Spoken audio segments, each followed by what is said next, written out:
Ło. Nie wiem, mi to pokazuje. O, może nie.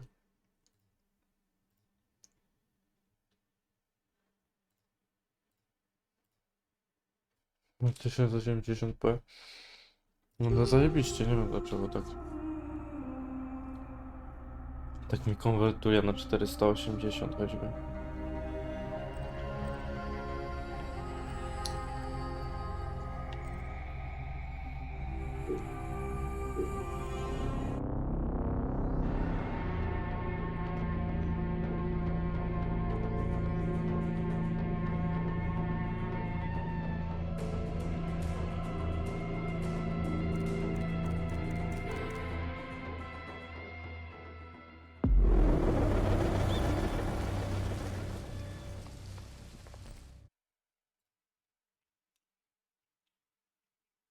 Hm.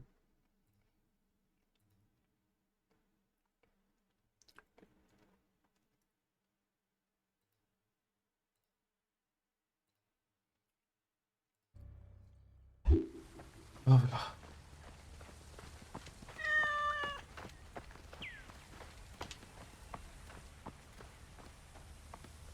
Kotek.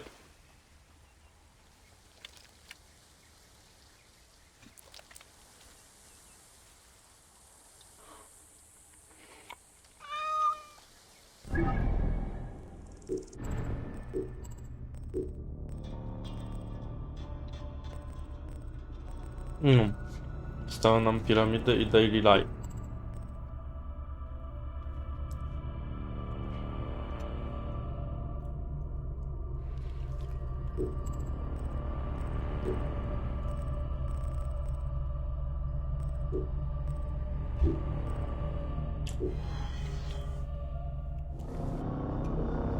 Początek piramid.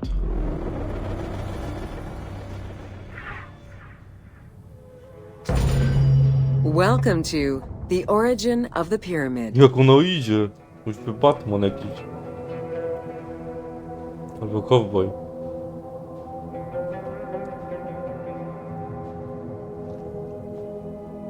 Mogę zmienić ten? Nie mogę nią grać.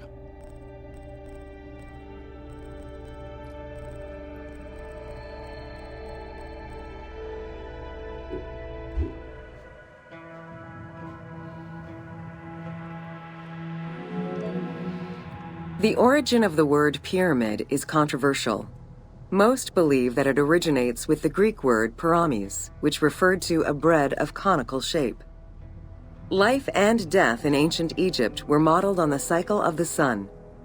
The perfect shape of the smooth-faced pyramid became associated with the metaphor of the pharaoh transformed into one of the sun's rays in death. Pyramids represented the Benben, the primordial mound of the Heliopolitan creation myth. These stories permeated every aspect of Egyptian life to a greater or lesser extent.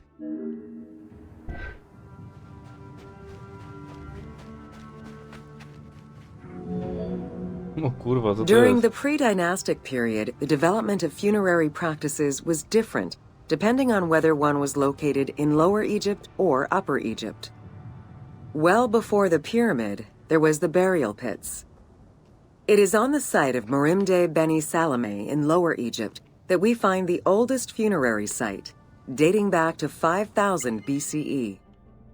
Study of the tombs revealed that the bodies of the deceased were deposited in a shallow grave, in a fetal position. Though a few objects were recovered from these graves, they offered no insight as to the social class of those interred within. O, mumia.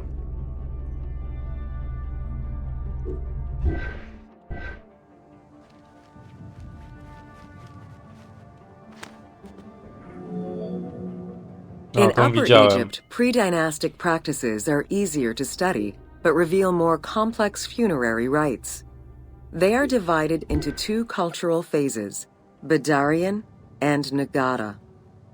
The Badarian phase ranged from 4400 BCE to 3800 BCE. Small necropolises were discovered on the outskirts of villages. revealing the emergence of a funerary cult. The bodies of the deceased were lowered into an oval grave and covered with goat or gazelle skins. Items needed in everyday life were added alongside the body.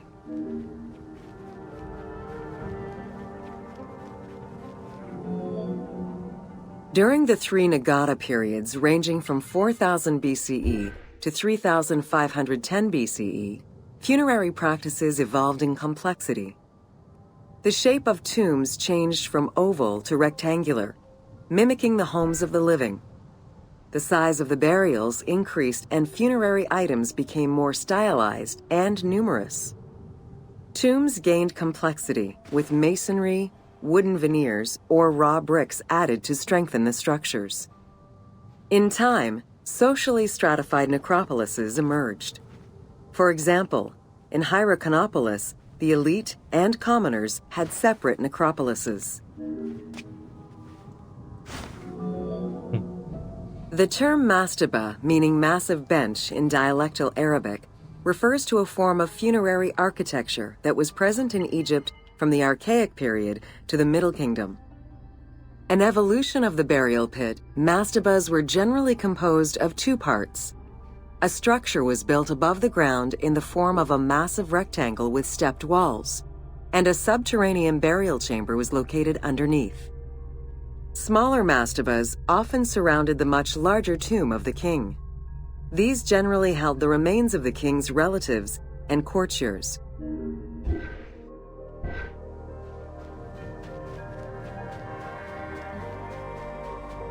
Wchodzimy gdzieś. The Do tej arrangement of the konstrukcji. substructure of the mastaba evolved during the course of the Old Kingdom. Pa. From the 5th dynasty onwards, mastabas often featured multi-roomed substructures, with sometimes up to 30 rooms. Also, the quantity and quality of decorated surfaces increased noticeably, as well as the number of statues found within.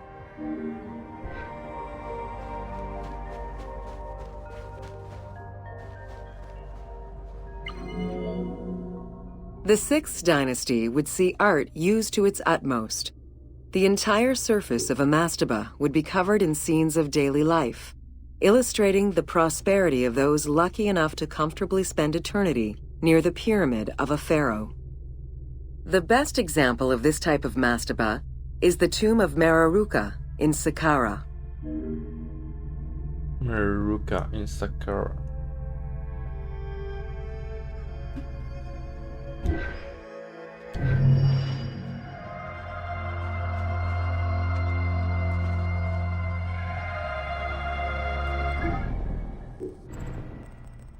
O, 20 stacji. Będzie więcej? 22.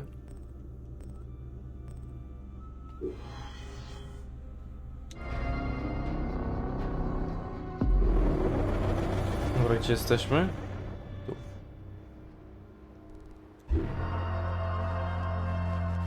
Co to jest? The Step Pyramid Complex. Okay. Welcome to the Step Pyramid Complex of Djoser. The Step Pyramid is at the center of an enclosed complex, comprised of temples, models of palaces, and artificial constructions, all built for the afterlife of Pharaoh Djoser. The funeral complex itself covers 15 hectares and is located on the highest point of the Saqqara Plateau. It's clear from the elaborate detail and scale of the complex that this was a technological marvel of its time. The only fragment of information regarding the design plans of the complex was discovered on a section of stone containing an architectural sketch of a vault. The Step Pyramid is the first monument built of stone. Standing at 60 meters high, it was the tallest of its time. Built 4,700 years ago, it was originally intended as a mastaba, which was a flat-roofed rectangular tomb. Its famous architect, Imhotep, may have felt this was too humble for the great Pharaoh Djoser and began to add the steps. The Step Pyramid Complex is enclosed within a 1,600-meter-long wall that is 10 meters high. This To nie tak large dużo wall znowu, ale was made out of white limestone tamte czasy. and oriented along the north-south axis.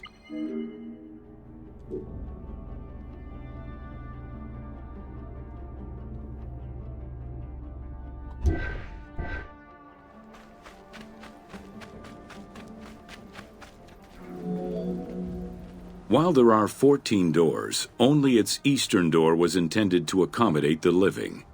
The remaining false doors were built as portals for the king's ka to pass through. Along with false doorways, the walls were designed with bastions and steeples resembling a defensive wall. The positioning of these design elements suggest that they were related to the Hebsed festival.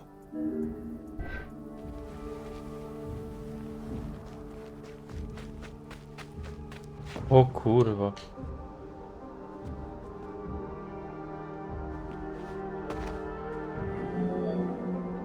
The only real entrance into the complex is at the end of a long, narrow passageway. This enclosure has a stone canopy carved to resemble wooden logs. At the end of the passage is a large opening. Meant to resemble a doorway, it has carved doors and hinges that are permanently open and immovable.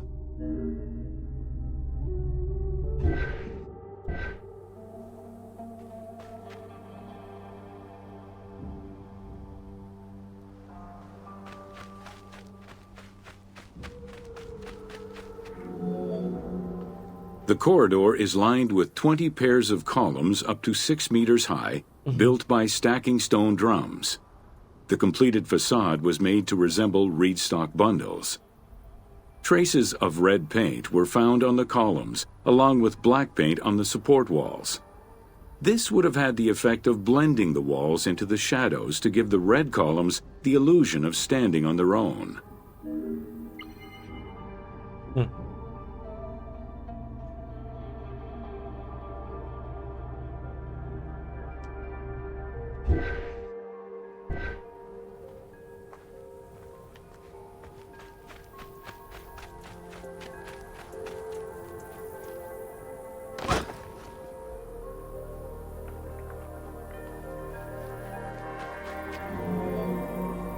Chambers are located on either side of the columns and are thought to be chapels representing the provinces of Upper and Lower Egypt.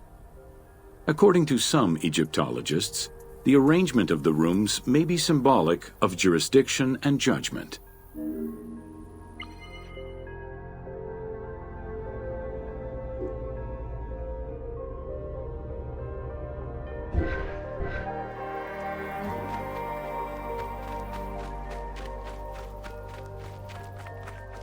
O kurde.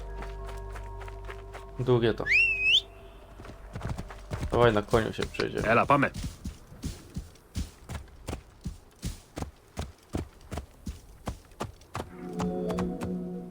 Guarded by a line of carved snakes, this tomb is located at the southern end of the courtyard. The burial chamber is beneath it, down a 30-meter deep shaft. The low-ceilinged chamber resembles a mastaba and is relatively intact compared to the later burial chamber.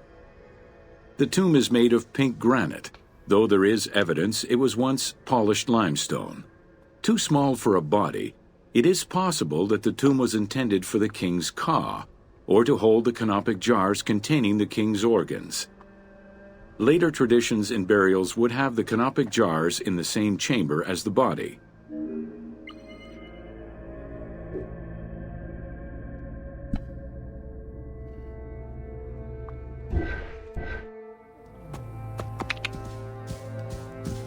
Ja! Whoa. A polished limestone staircase leads west from the tomb to underground apartments. Some of these rooms were intended to accommodate the king and his family in the afterlife. Many large jars of pottery were found, including some that still had deposits of beer, milk, and oil inside them. The false doorways are decorated with reliefs of the king taking part in rituals. In these reliefs, he is seen carrying agricultural tools, running, and performing a ritual for the reanimation of the deceased.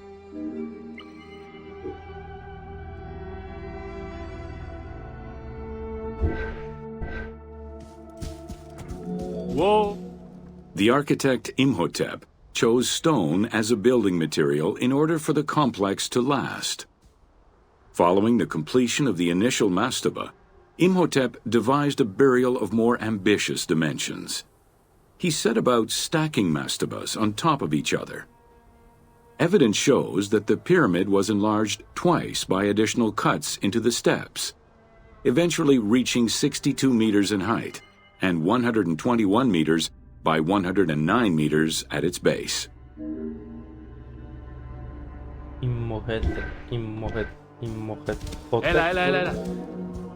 A staircase allowing the pharaoh to enter the divine world was represented by a tiered pyramid, oblong in shape, completely enveloping the original mastaba. The pyramid itself is a solid structure. All of the chambers and tunnels are beneath the structure.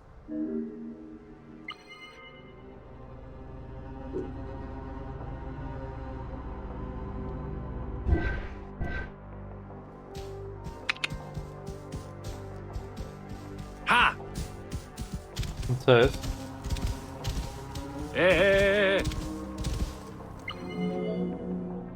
Pharaoh Djoser the Sacred was the founder of the Third Dynasty. He ruled for 19 years. During his reign, he was known as Horus Negereket, divine of the body. He was given the name Djoser several centuries after his death as a sign of respect, and he is regarded as one of the greatest pharaohs of Egypt. An apocrypha was drafted in his name during the Ptolemaic period, 2,500 years after his death.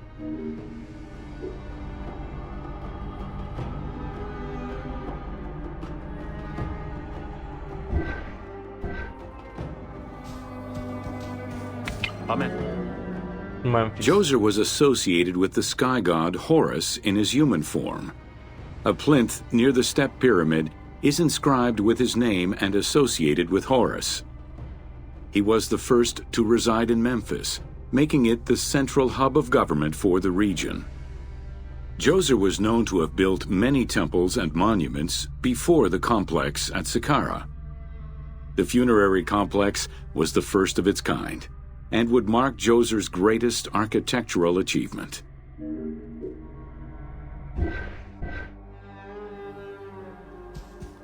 Ela, πάμε.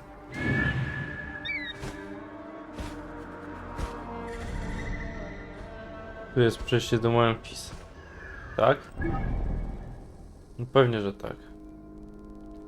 Dojebane. Takie coś zrobić? The funerary complex was built to resemble Djoser's palace, with the stone carved to imitate mud brick, trees, and reeds.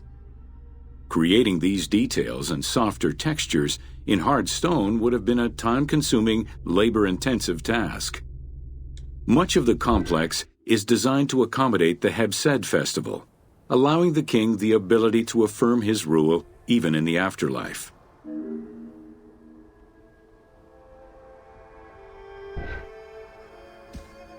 Ela, πάμε.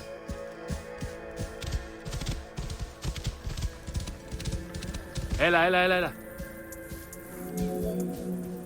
In the corner is a temple referred to as T.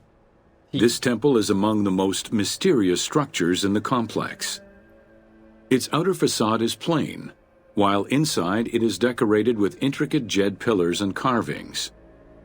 It's possible that this place was intended to be where the Ka of the king materialized, symbolically visiting the platform of the Hebsed courtyard from the afterlife.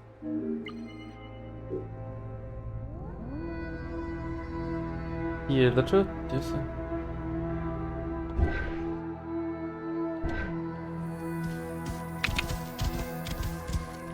Whoa.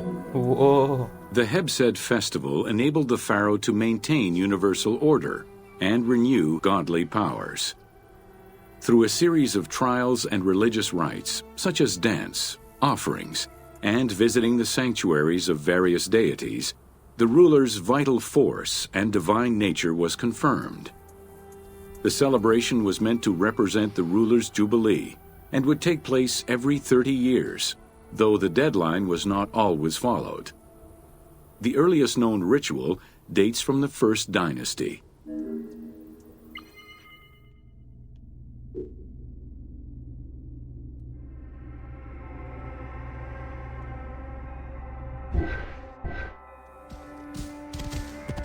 Pame.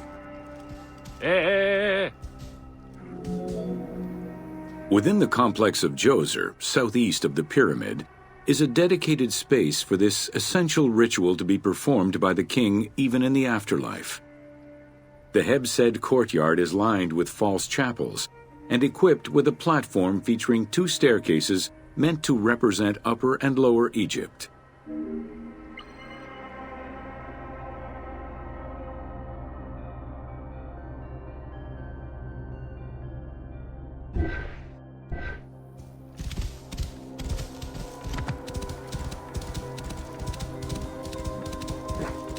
Ela. Ah! Located in the courtyard, the 2 pavilions are believed to represent the palaces of Upper and Lower Egypt. Rectangular in shape, the 2 replica structures face one another. Their facade is similar to the chapels of the Hebsed ceremony, with column crowns carved to look like falling leaves. Because Queen Hetep-Hernepti and Princess Inetkas's names were discovered on a stela near the pavilions, it is thought that these funerary chapels were intended for them.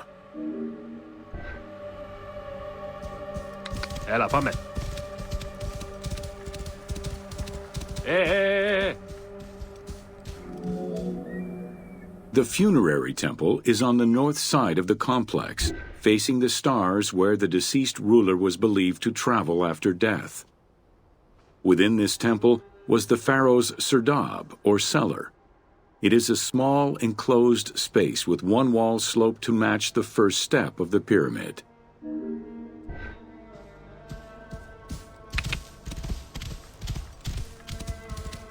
Whoa! Ty, a to jest zamknięte.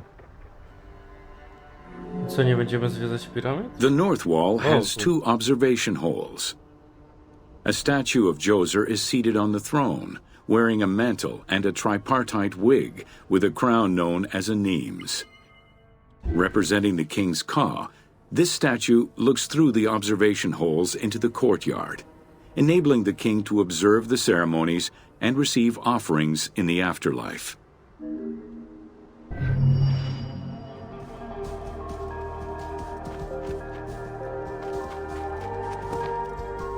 Ela, pame.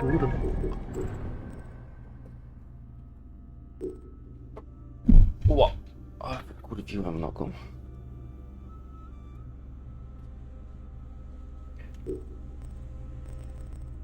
Dwa na 16 mamy. -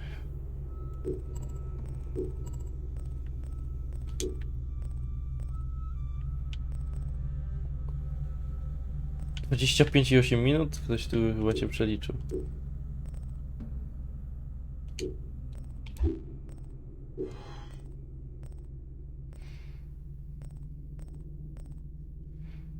Piętnaście, 22. 22 to będzie chyba najgorsze, co?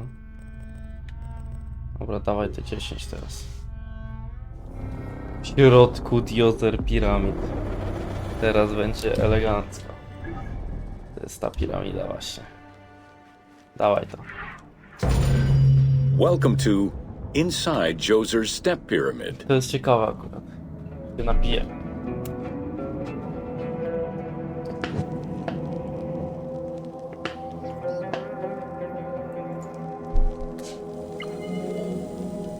The architect of the Step Pyramid, Imhotep, was a man of great importance to Pharaoh Djoser and ancient Egyptians in general.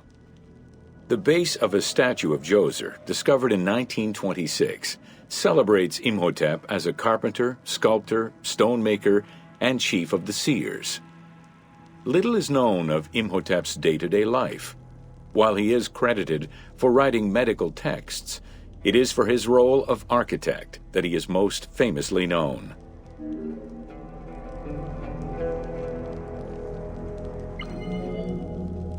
From the design of the pyramid to the elements within the complex itself, Imhotep set out to create something that would immortalize his king. An architectural achievement, the step pyramid was made from stone blocks instead of mud brick. It was the first time Egyptians built a monument of that height. Imhotep explicitly intended for the stone to reflect natural materials. The funerary complex of Djoser remained famous throughout the centuries and millennia, and its great architect, Imhotep, was deified by ancient Egyptians during the late period.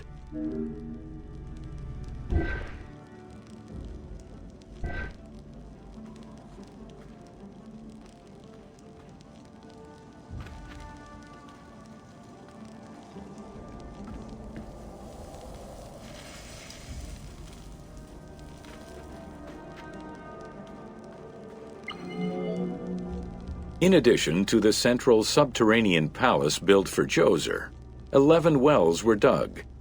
Each went to a depth of 33 meters and connected with a horizontal gallery extending for about 20 meters. The first 5 galleries were intended for members of the royal family.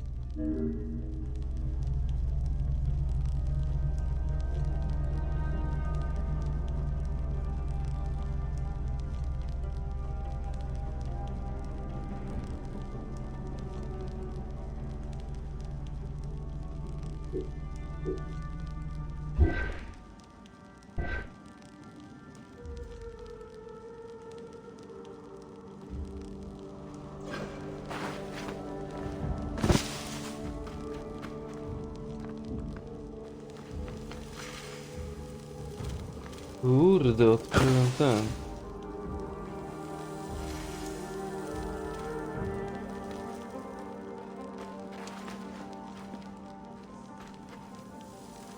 No, nie chciałem tego odkrywać, dobra, dawaj. Co my tu Two mamy? passages lead underground and branch off in 3 directions to various magazine galleries. This vast underground space accommodated sections for storage and ceremonial offerings. One of the tunnels, starting on the east side of the pyramid, contained 40,000 stone vessels, many of them belonging to the king's ancestors.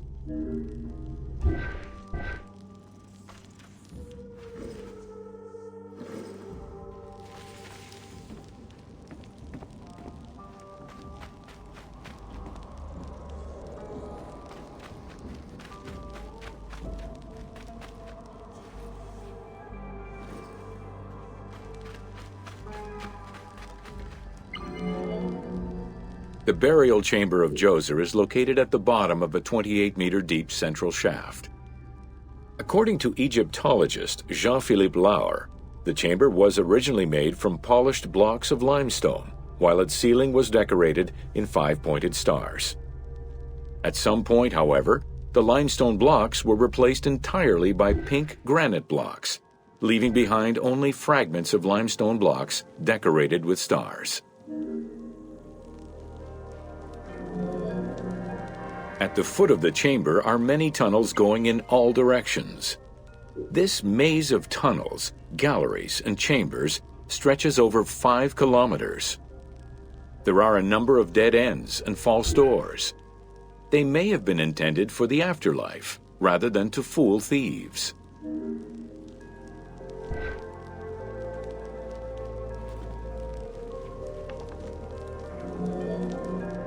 Unlike the Great Pyramid of Giza, or Menkaure, the Pyramid of Djoser does not have any extra openings dug out by thieves. There was no need for them. Because of the easy access into the tunnels and along the corridors, thieves had little trouble clearing out the temples once inside. It is unknown when the mummy of Djoser was stolen. All that remained was a left foot, found by French Egyptologist Jean-Philippe Lauer in 1934. This architect, who devoted his whole life to meticulously exploring the complex, believed it belonged to Djoser.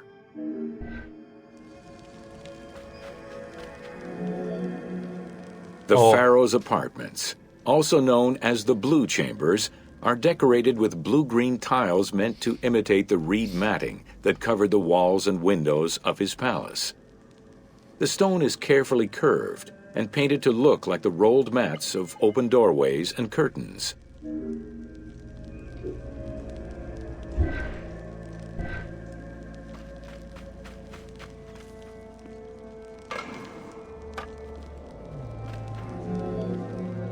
There are two long rooms running side by side along a north-south axis. The south room has false doors separated by stone panels, while the north room is a corridor which allows access to side chambers. Nearby chambers originally housed the pharaoh's treasures.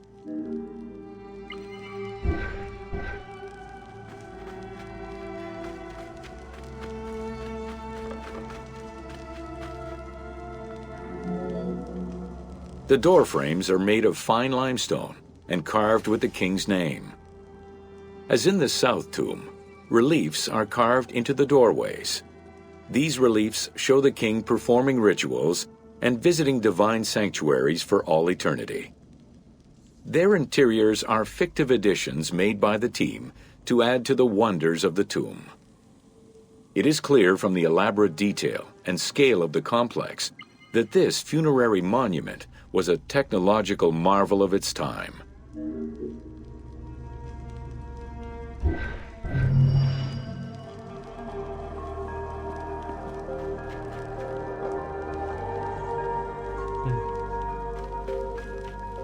Szczerze spodziewałem się trochę czegoś innego.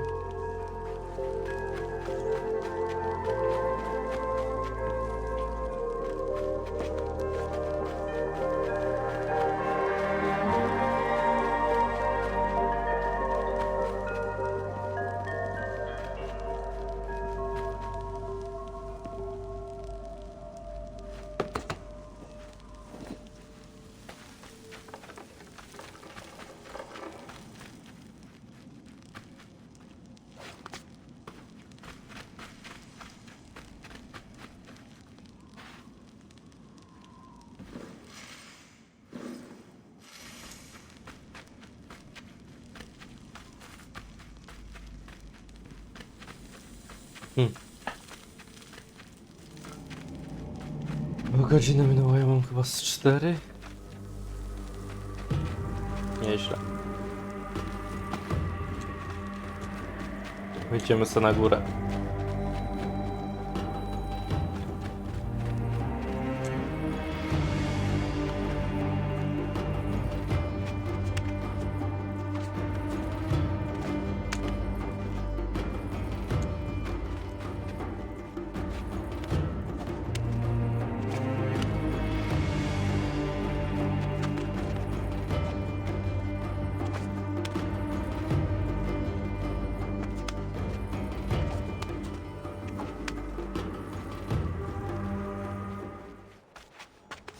No, nawet musiałem się tu wdrapywać, bo ja mam wszystkie te... Znaczy... wave pointy.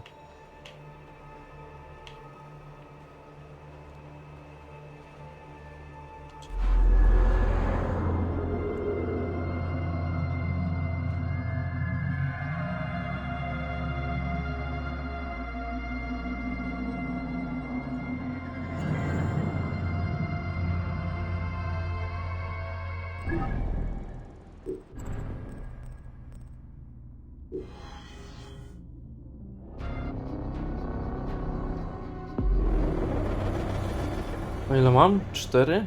3 mam jednak piramidę.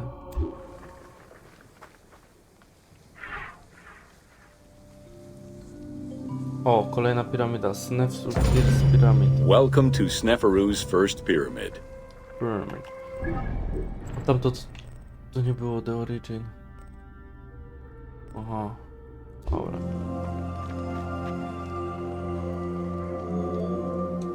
With the long reign of Sneferu, the first king of the 4th dynasty, the most brilliant and creative period began for the construction of funerary monuments in Egypt. Funerary monument design moved from the step pyramid to the smooth-faced pyramid, testament to the evolution of the practices of construction. The first attempt at this design was the Pyramid of Meidum.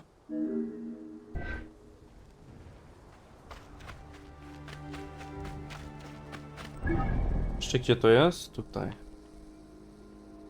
Dobra.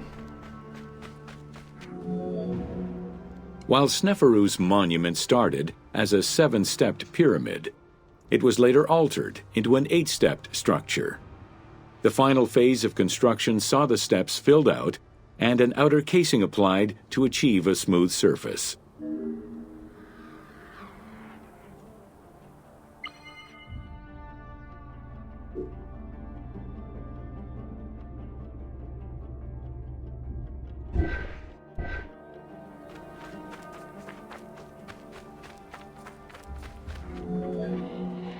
The smooth dressing of the walls did not provide sufficient bonding, however, and the outer casing did not rest on sound foundations. As a result, the bases of the 4 outer buttress walls gave way, causing the walls to slide down and collapse. While the Meidum Pyramid was abandoned due to design flaws, it showcased other innovations that would impact all future pyramid designs. Ale waza.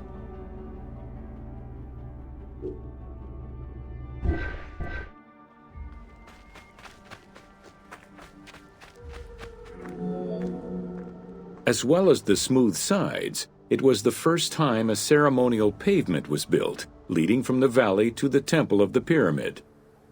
Another innovation was that of the funerary chamber, which was no longer at the bottom of a well, but rather above ground level. This change signaled the beginning of the 3-bedroom system.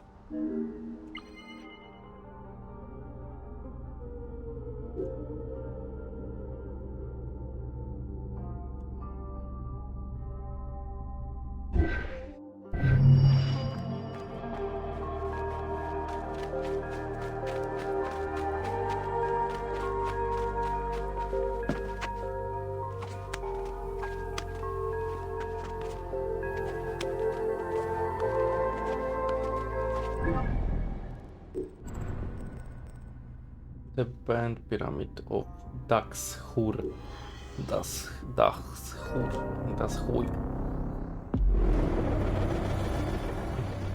Gdzie to? Tutaj.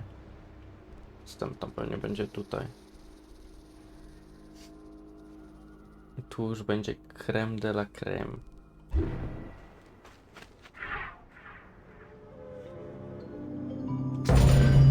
Welcome to the Bent Pyramid of Dashur.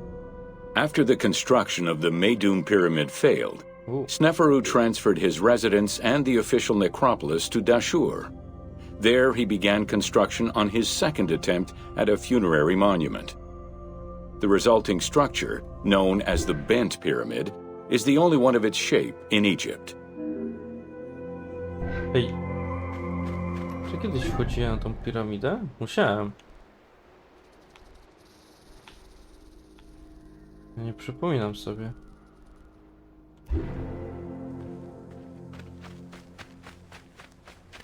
Teraz widzę, że jest inna właśnie. Though the pyramid also proved unstable and was abandoned, it marked a technical and architectural breakthrough. Heralding an important design transition, the Bent Pyramid displays a shift from the step pyramid to a functional smooth-sided pyramid.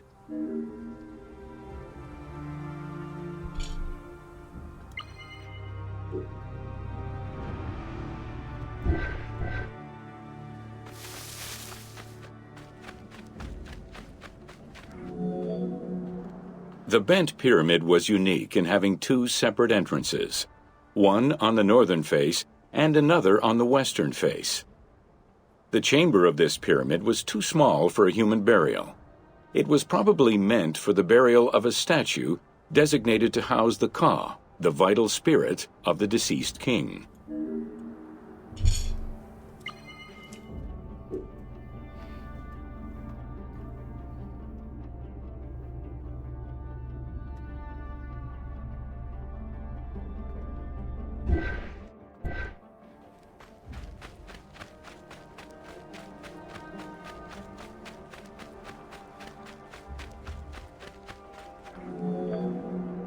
With the bent pyramid, architects successfully experimented with a completely new idea: to build the pyramid with a core of huge stones settled on a progressive horizontal design. This way, each construction phase could be completed in a single stage, allowing the architect complete control over every design element. Unfortunately, these precautions did not prevent sagging or cracks in the interior rooms of the pyramid. Sneferu abandoned the monument and began the construction of yet another pyramid.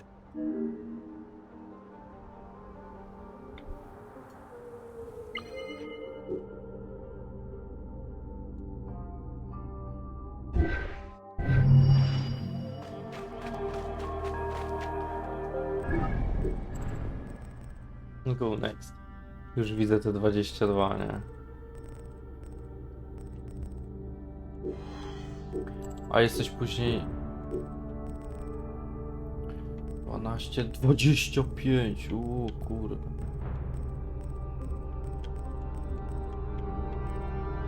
Zrobimy te 22 i chyba 25.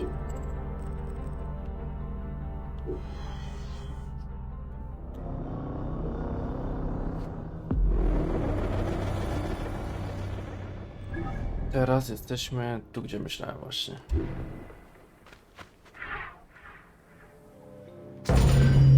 Welcome to the Red Pyramid of Dashur. Okej.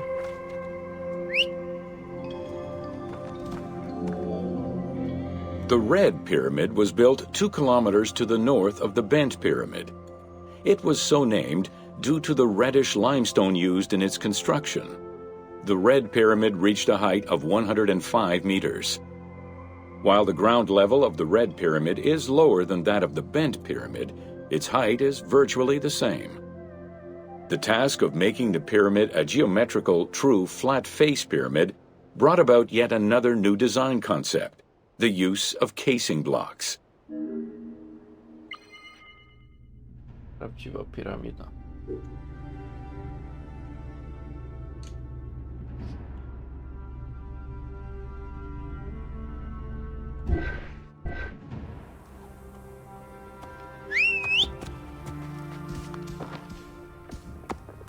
Πάμε.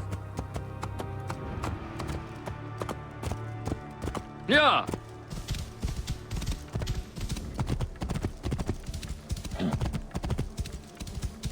Hey! The descending corridor of the pyramid, which opens to the north, arrives at ground level, where 2 almost identical spectacular chambers with high ceilings are aligned north to south and connected by a short horizontal passage. In the south wall of the second chamber, accessed by a staircase, another corridor leads to the final chamber, which is built within the masonry of the pyramid itself and aligned east to west.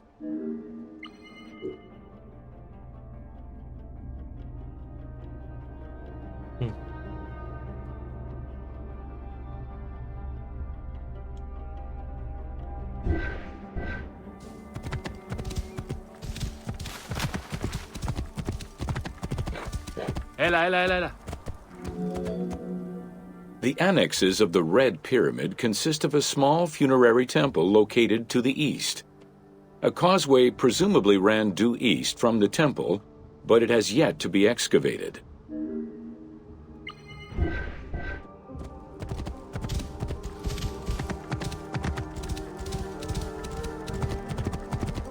Whoa! Whoa. The Red Pyramid was structurally sound, and once finished, marked a remarkable design milestone. Finally successful in his attempts to build himself a suitable funerary monument, Sneferu knew his future beyond death was assured.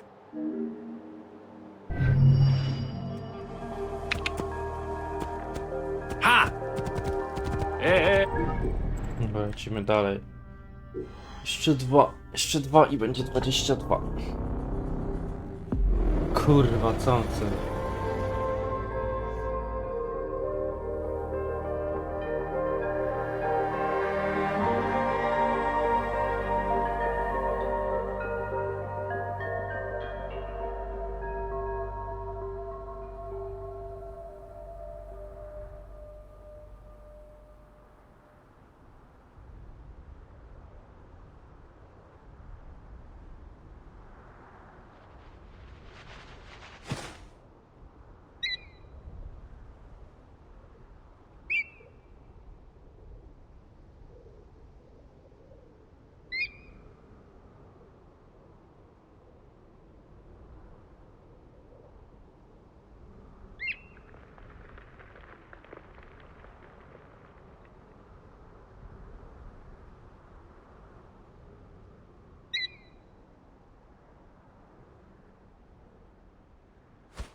Dobra. Welcome to Pyramids of the Middle Kingdom.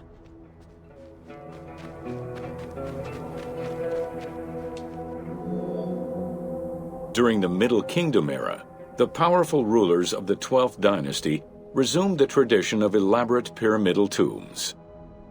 For example, Amenemhat I built a funerary complex in Lisht, and Senusret II selected the Elahun site in the Fayoum. Amenemhat II and Sesostris III, however, cast their favor towards Dashur. Amenemhat III built a pyramid there as well before moving to Hawara in the Fayoum.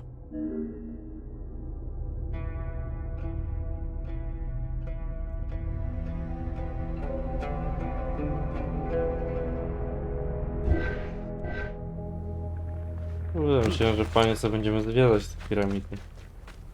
To jest opowieści. The plundering of tombs in troubled times prompted the architects of the Middle Kingdom to devise increasingly complicated means of security during construction. As such, while the architectural plans of the Hawara pyramid were simpler than the one at Dashur, the means used to protect it from looters were much more elaborate. Beyond the use of blind passages and concealed trapdoors, the architects relied on a system of stone slabs, which were slid into place at the end of construction. These massive stone slabs were meant to permanently block the passageways leading to the funerary chambers. The kings of the 13th dynasty began building their pyramids at Mazguna, south of Dashur, then moved on to Fayoum and Abydos. The kings of the 17th dynasty, however, satisfied themselves with crowning their cave tombs with small pyramids of raw brick. The kings of the 18th dynasty gave up the shape of the pyramid as a royal tomb entirely. They chose a mountain with a pyramidal shape in the Valley of Kings and dug their graves there.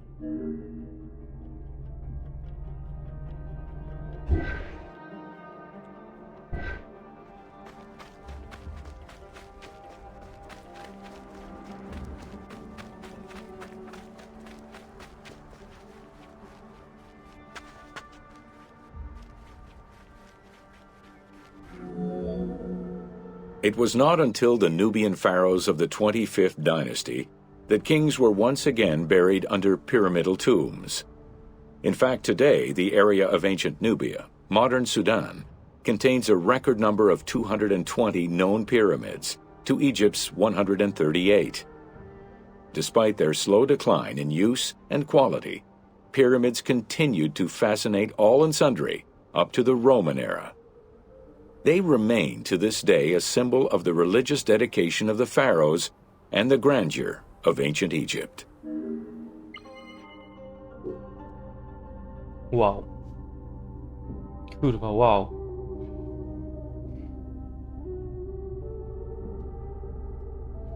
Czuję, że już większość jest rozjebana, ale...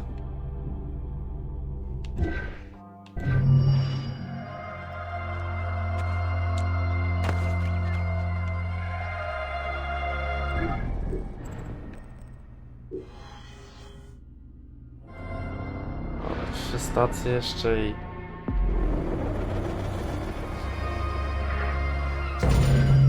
Welcome to an overview of the Giza necropolis.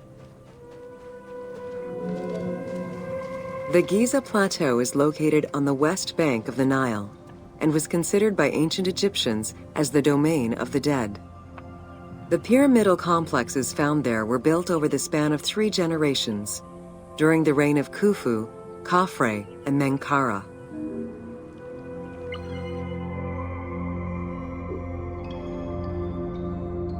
Trzy piramidy.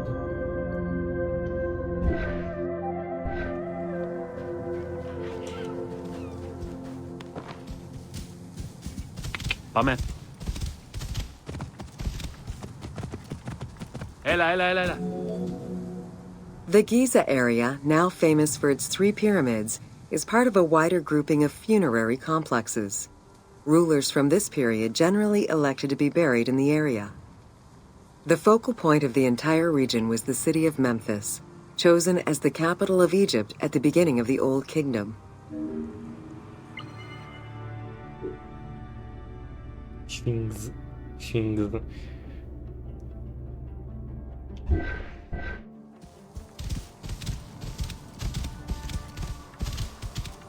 Whoa! The placement of the Giza monuments, and particularly that of the pyramids, followed a practical yet strict alignment. First, they focused on cardinal points, and then they accounted for the natural geology of the plateau.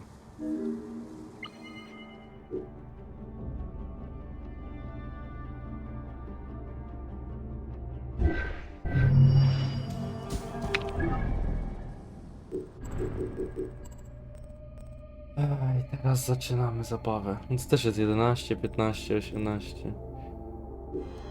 15 minut. To ile nam zajmie? 8. Niby 8, ty. Ciekawe.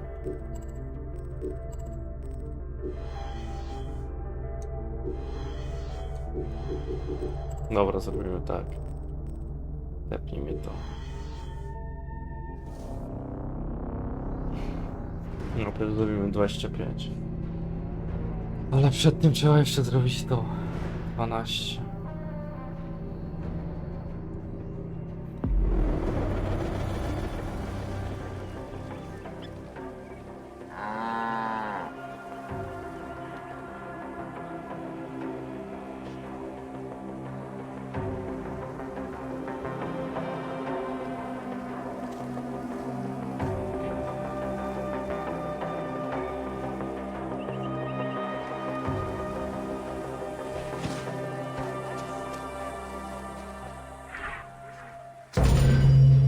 Welcome to Temples and Rituals Gdzie to jest? Tu, dobra. of Ancient Egypt. During rituals and festivals, the god was carried on a solar barge between the areas of a temple or the temples of different cities. Funerary carvings and paintings covering thousands of years, as well as the Book of the Dead, depict the same ship and oar design. Solar barges have been uncovered near or within several pharaohs' tombs. They were intended to carry the pharaoh into the afterlife.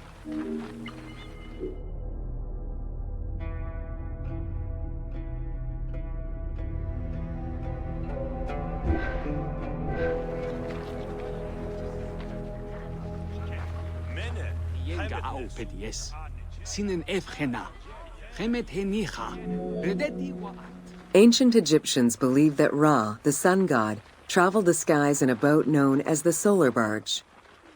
The solar barge was believed to cross over to mythological lands.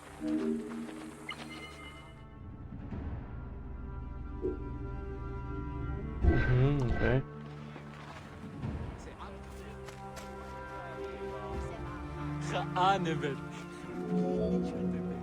The god That's Ra believed mankind was conspiring against him. He ordered Sekhmet, the lion-headed war goddess, to kill all humans. To his chagrin, Ra quickly realized that with all humans gone, there would be no one left to worship him. In order to stop the rampaging Sekhmet, beer was brewed and dyed red with pomegranate juice to resemble blood. Sekhmet drank every drop of the brew she could find, eventually passing out drunk. When she awoke, she was calmer, and her lion visage had changed into Bastet. The festival of drunkenness was celebrated in honor of that myth.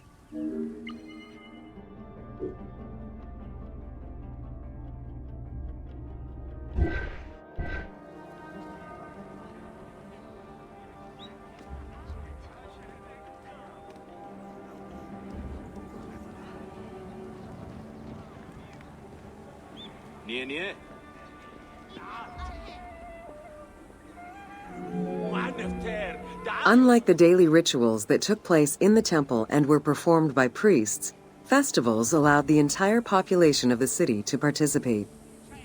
Festivals helped mark the passing of the seasons in the agricultural calendar. In reflecting the cycles of life, festivals offered a sense of consistency and structure for the regular citizens, thus reinforcing the sense of order that pharaohs were to provide for the citizens of Egypt as part of their godly duties.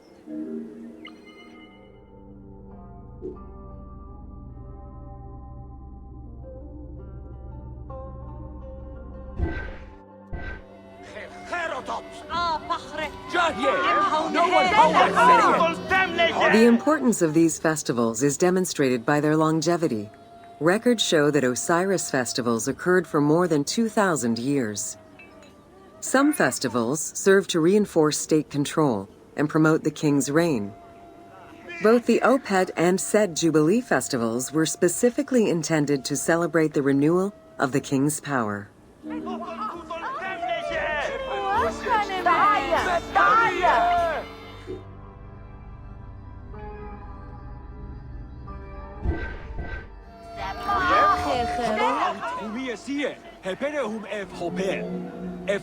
The temple hierarchy consisted of high priests, several types of priests, scribes, and servants. The high priest was known as the prophet. Some divinities had up to 4 prophets, and they were the ones to perform the most advanced and complex rituals.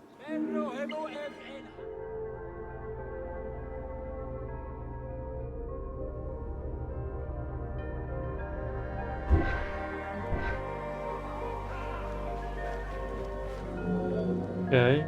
Egyptian priests were not confined to solely religious tasks, and in fact had crucial roles in Egypt's administration, most of which served to reaffirm the pharaoh as the proper vessel for the gods.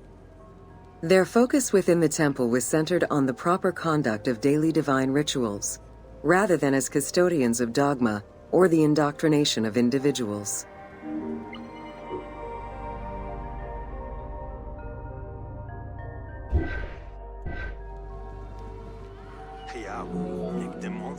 Scribes were custodians of the sacred sciences. Some priests were associated with the funeral rites and were considered the group with medical knowledge. The servants of the Ka were low-ranking priests who carried food and offerings in funerary rituals.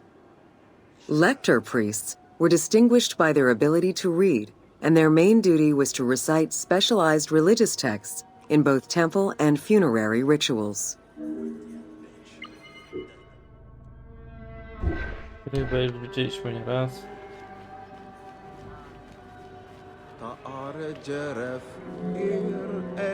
Priests and all the officials who served the temple worked only 3 months a year, with each period separated by a quarter of inactivity, at least within the temple compound. Each outgoing group handed over the temple and their tools to the newcomers. Only the high priesthood remained in permanent office within the temple.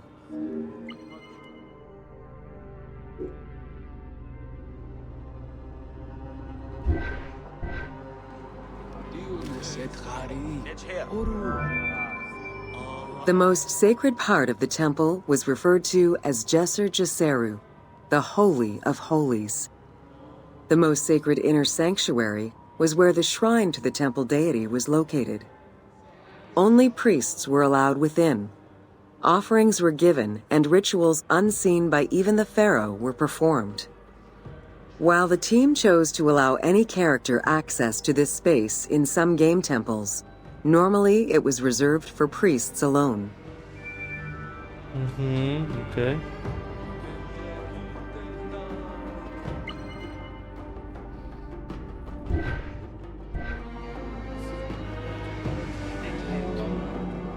Pharaohs and their priests often chose the site of these sacred temples because of some mythological connection or an alignment with the cardinal points and certain stars. Once selected, a foundation ritual was performed. The pharaoh was required to complete 10 steps in the ritual, which required a mix of offerings as well as specific construction techniques. Once the temple was complete, construction of the chamber containing the shrine, or naos, began.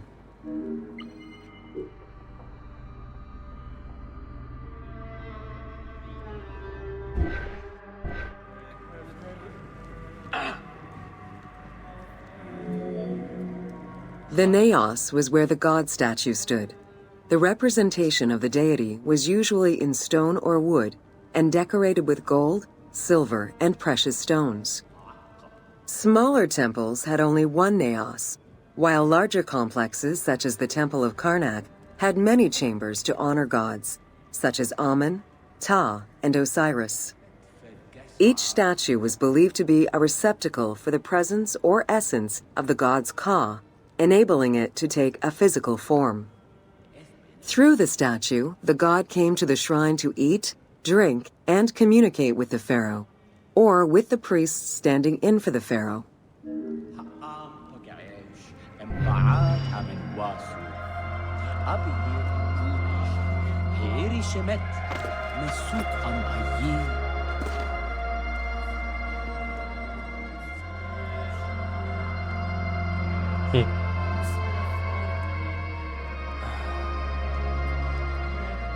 Patrz jak się to robi.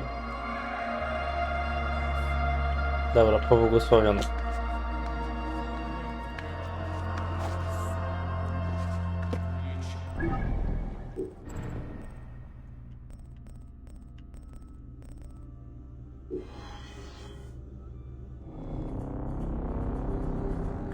Dobra, 25, a później wracamy do naszego. Do tego, co mieliśmy zrobić od początku. Kurde, godzina już minęła. Będziemy mieli 1/3. Gdzie to jest? Tutaj. W Memphis. Zobaczymy, czy jest 1/3. Jest 8/16, czyli połowa, a tutaj... No, tak chujowo trochę. Dobra. Weźmy kogoś innego.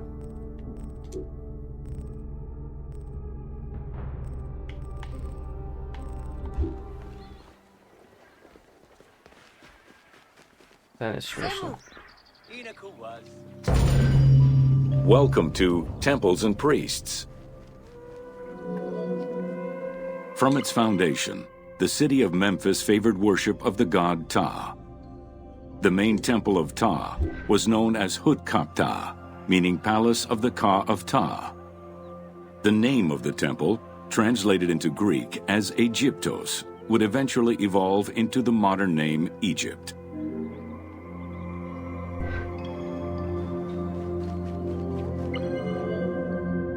Temples were the center of religious, political, and economic life in ancient Egypt. These sacred places were viewed as the literal home of the gods and goddesses. As such, every aspect of them required care and reverence, all of which was accomplished through elaborate ritual.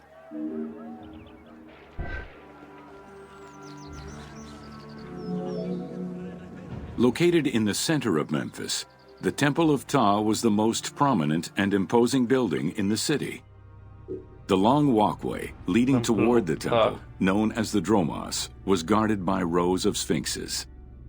The entire sacred area was designed to keep the statue of the god protected, deep within the sacred enclosures that surrounded it.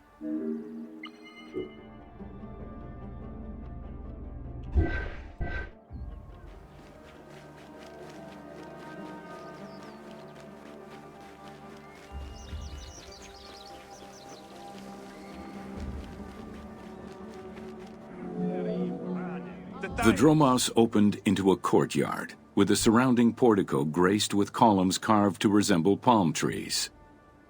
During special festivals, the general population was allowed to enter this location, but under no circumstances would they be allowed into the sacred spaces beyond the courtyard.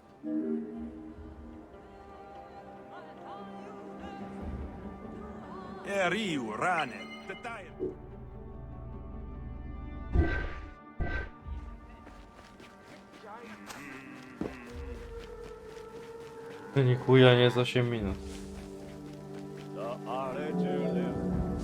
The Memphis Alabaster Sphinx was discovered in 1912, almost completely buried in water and sand. 8 meters in height and weighing in at roughly 90 tons, it is still mounted on its original pedestal. Though it is called the Alabaster Sphinx, it was in fact carved from common calcite rock, which is similar in appearance and texture to alabaster.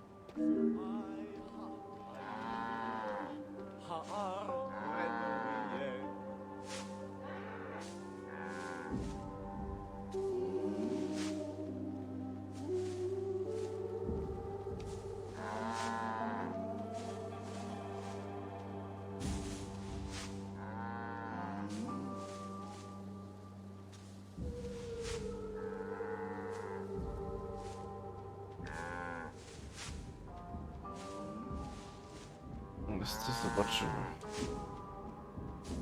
Czekamy.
Dobra.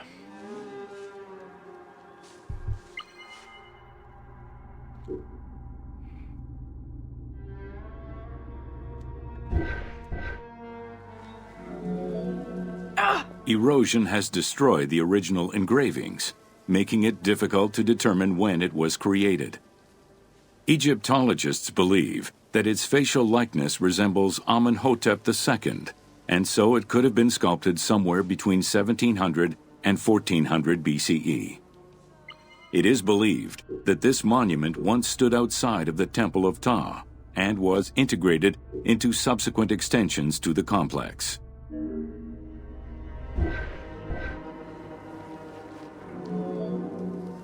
The size of the imposing sculpture reflects the importance it had to the temple during the New Kingdom.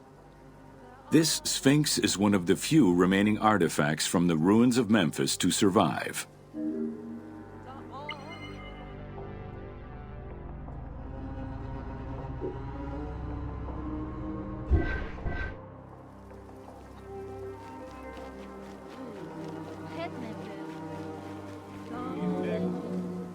In Egyptian culture, some animals were associated with gods, while others were considered to be living gods. The Apis bull was believed to be a divine entity. The earliest mention of the Apis bull in ancient Egypt goes back as far as the first Egyptian dynasty.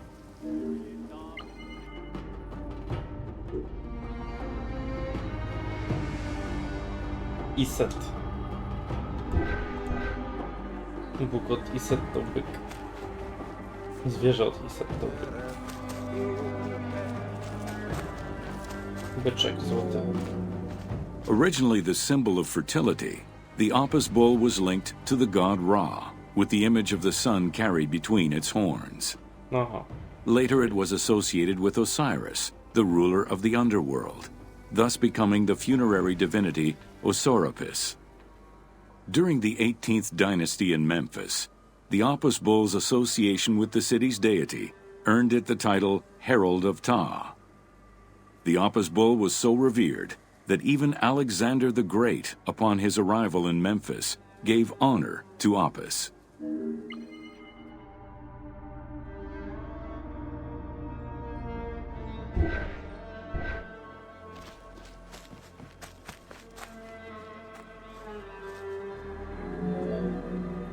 The Apis yes, bull yeah. lived with its harem in a sacred barn located in an enclosure in the Temple of Ptah.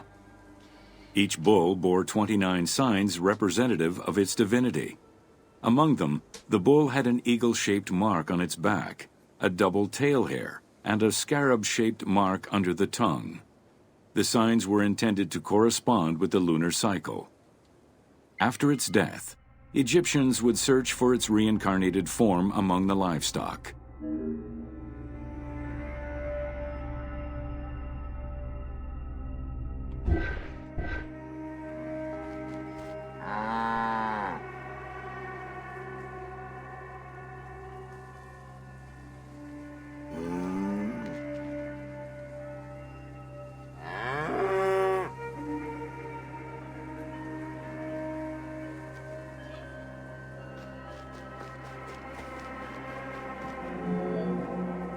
Like other living divinities, the mortal incarnation of the Apis bull was prayed to, and when it died, it was given a luxurious funeral, which included mummification. Until the reign of Ramses II, the Apis bulls were buried in individual graves in Saqqara. During the 26th dynasty, the bodies of the bulls were buried in enormous stone vats in the underground corridors of the Serapeum of Memphis. Oh.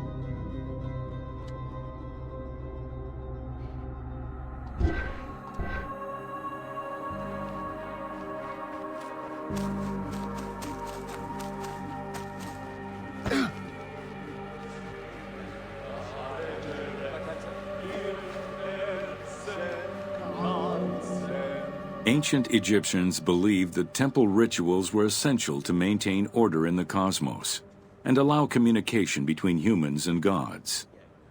The pharaoh was required to bring offerings as part of a twofold promise made to the gods, to remain a just ruler and to prevent chaos from entering Egypt.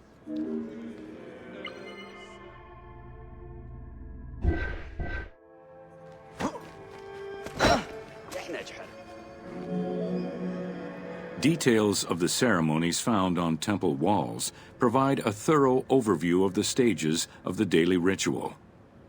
Performed 3 times a day to mirror human mealtimes, each step of the highly symbolic ceremony was accompanied by specific recitations, many of which referred to mythical events.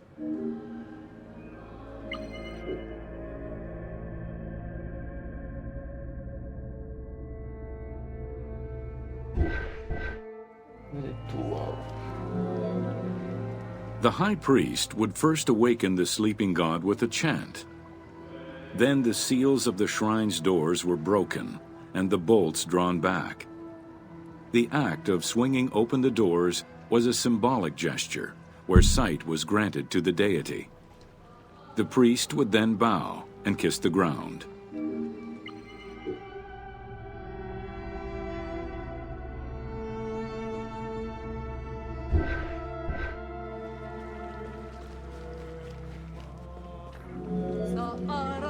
The god was then washed with incense-infused water, and its mouth rinsed with mineral salts. The cleansing was followed by adorning the statue with jewels and royal garments. The final ritual required the priest to sweep away any footprints in order to prevent evil from approaching the god. No to już widzieliśmy.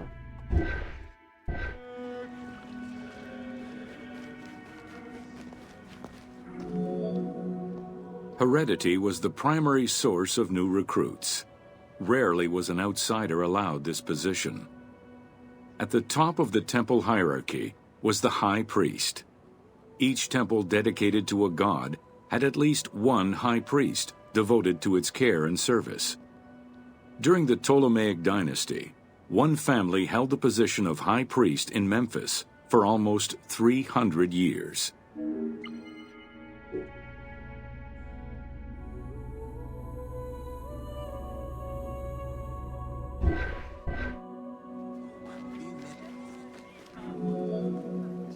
High priest candidates made their way up the ranks of the temple hierarchy.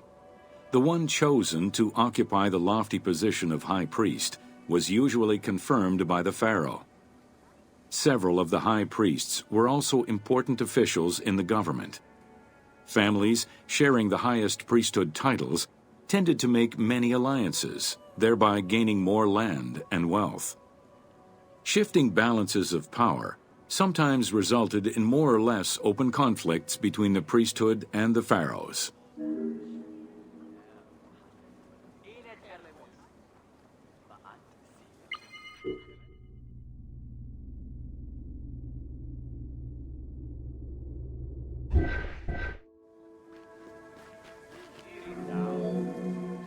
In the 21st dynasty, Thebes became the capital of an almost entirely theocratic government.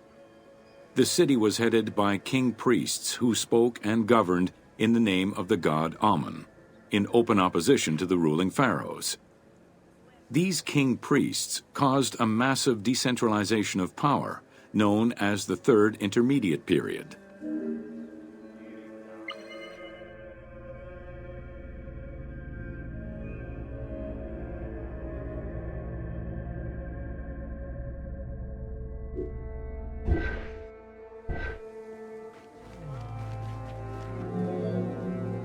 The educational institution in ancient Egypt was known as the House of Life.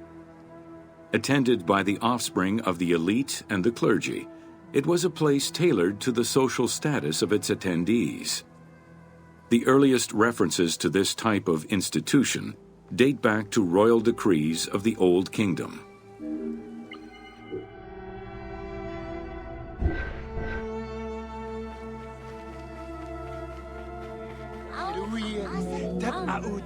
Only two known centers have been uncovered, one in the abandoned city of Akhetaten and one at the temple of Ramses II on the west bank of Thebes.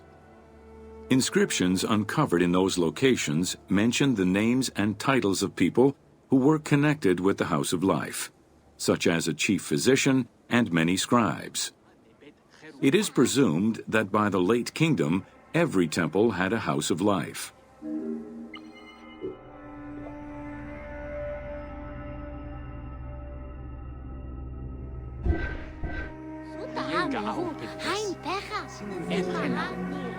The House of Life offered training for the elite, destined for occupations such as astronomers, doctors, veterinarians, diplomats, architects, translators, or theologians. Some institutions focused on specific disciplines, making them a central hub for the country. Astronomy papyrus.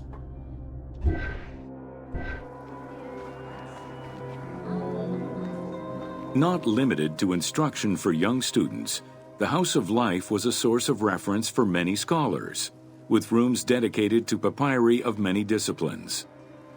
Because papyri were preserved there, the Greco-Romans referred to the House of Life as a library.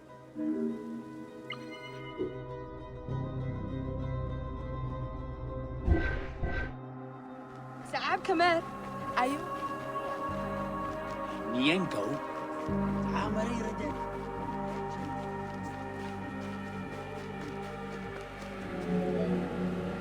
Ancient Egyptian economy was based on an unequal system of redistribution of goods. The state of Egypt collected the crops, and the temples distributed them throughout the provinces.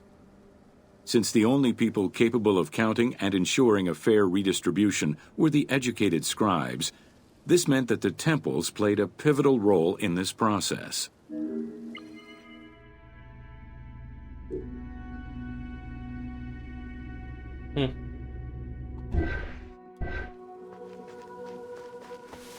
Ile tam jeszcze zostało tego? There are records of pharaohs making offerings of large tracts of land and animals to temples in order to maintain their favor. Ramses III offered generous gifts to the temple of Amun in Karnak in such a manner.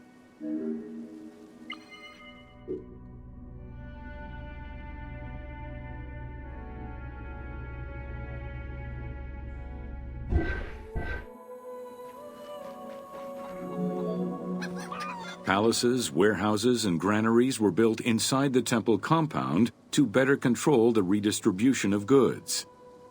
The size of the recorded numbers of goods, combined with every other function filled by temples, only serves to confirm their might as economic, religious, and political centers of power within Egypt.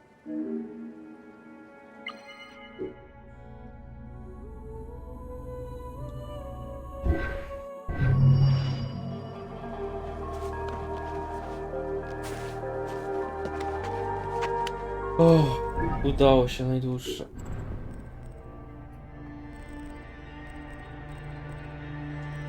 Dziewięć, 14, tu jest jeszcze 14 jest. Ale teraz mamy piramidę przed nami. Jeszcze 8. Ponad, a nie, tutaj jest, dobra. 22.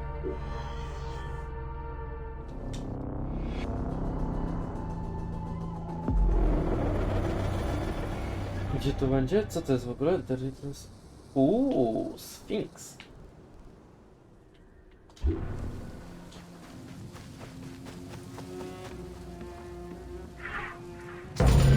Welcome to O nie, ona. The Riddles of the Sphinx. Ona jest, kurde... Nie lubię jej. O, kot. Kotecek.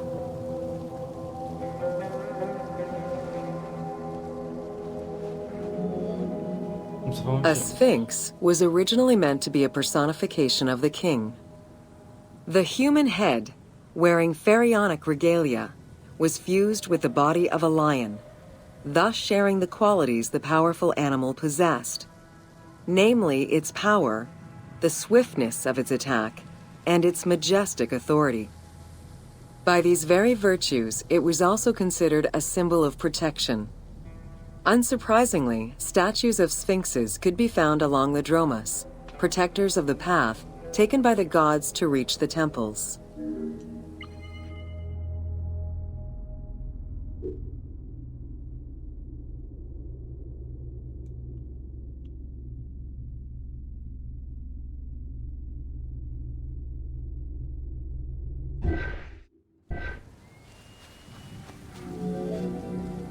Over the centuries, enthusiasts and historians alike have wondered, who built the Sphinx? For what purpose? And who does it represent? These questions remain unanswered. Several theories do exist, however, some more credible than others. One theory supposes that Jedefre chose to pay homage to his father Khufu by building the Great Sphinx of Giza. The stone temple on the eastern face of the Sphinx would have been added later on by his brother and successor, Khafre, in order to strengthen the divine worship of their father. It would be the first Egyptian temple oriented with the sun.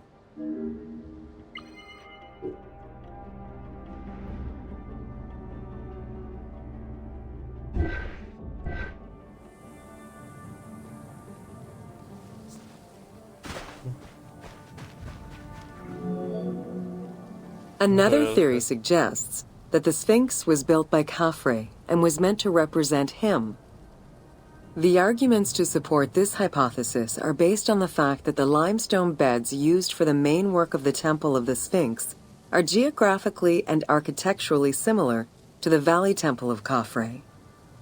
Some believe that Khufu himself built the Sphinx, which was later finished under his successors, Jedefre and Khafre. These arguments are based on the stylistics of the engraving, the typology of the nemes, and the absence of a beard at the time of construction.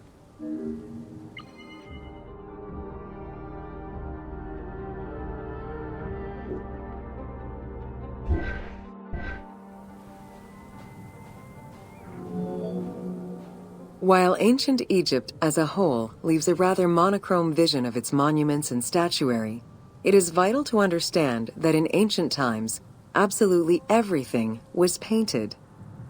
The sun, Ciekawe. eating away at the pigments of the colors, the sand, the climate, and the implacable impact of time, unfortunately destroyed the glorious colors of the Sphinx of Giza. Documents from an Arab Egyptologist of the 12th century, Abd al-Latif al-Baghdadi, indicate that traces of red were still visible in his time. Today, however, the only color that remains are traces of red close to the ears of the Sphinx, as well as hints of blue and yellow on the nemes, traditional colors for that type of headdress.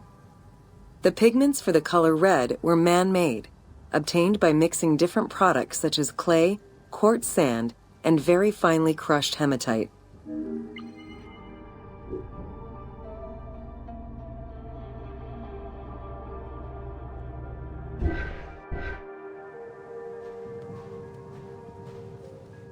Co ten kot za mną chodzi? Red had a strong symbolism in ancient Egypt. It was both the color of life and the color of death. It could represent the sands of the desert or the brilliance of the sun. Red was also associated with the god Seth, vengeful and destructive. The Egyptian word for red, deshur, is also the word which was used to signify the desert, or the royal crown of Lower Egypt. In art, red was also the color used to paint the bodies of men, while yellow was used for women. It is possible that there were also color restoration efforts during the Saite period about 600 years before Cleopatra's rule, as indicated by notes on the inventory stele, discovered in 1858 by Auguste Mariette. It is because of this that the team made the decision to display it with its full range of colors, even though the Sphinx's colors would have likely faded by Cleopatra's time.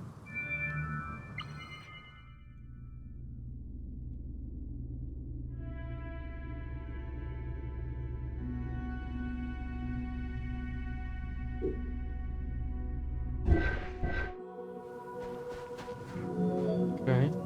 Dating from the 4th dynasty, approximately 2600 to 2500 BCE, the Great Sphinx of Giza is the oldest and largest sphinx that we know of. Carved from a natural limestone outcrop, the Sphinx measures 19.8 meters in height, 73.2 meters in length, and 14 meters in width.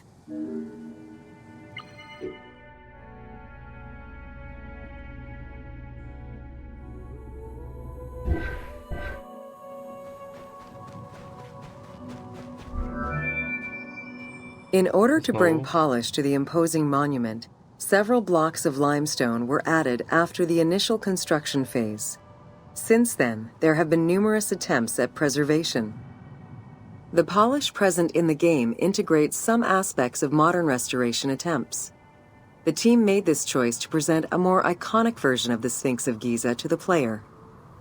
Today, the Sphinx is called the Terrifying One. This appellation is translated from its Arabic name, Abu al-Hal, which in turn was derived from Baluba in Coptic.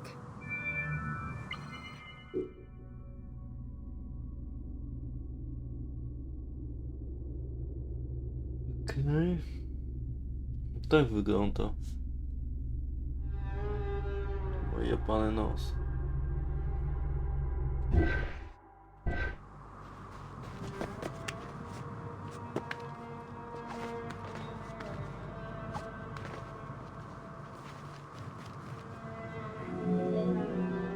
The Sphinx as a whole was carved in situ from a natural stone promontory.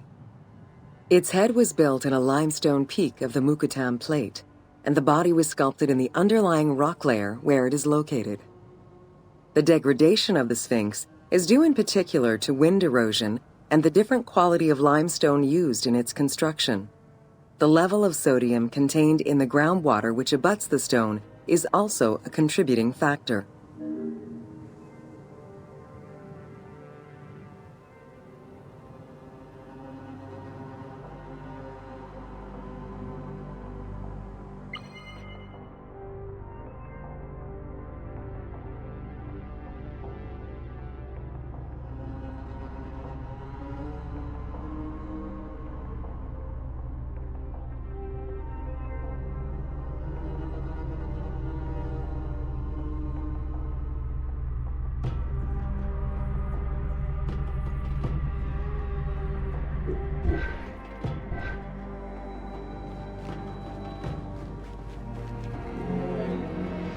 The natural bedrock is seen through the oblique natural strata of the Sphinx's body that are similar to the surrounding limestone.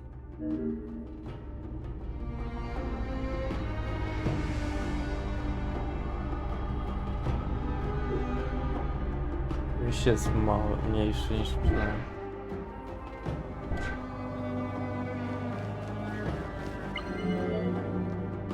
Since antiquity, people have always believed there was a hidden tomb deep within the Sphinx. It is thought that attempts to plunder the Sphinx began as far back as the First Intermediate period. Since then, numerous attempts to pierce the Sphinx's secrets have been carried out, leaving indelible scars upon the monument.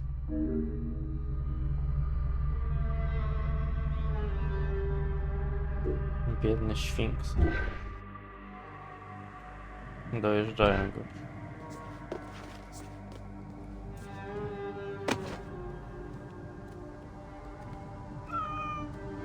Kurwa, puśćcie mnie.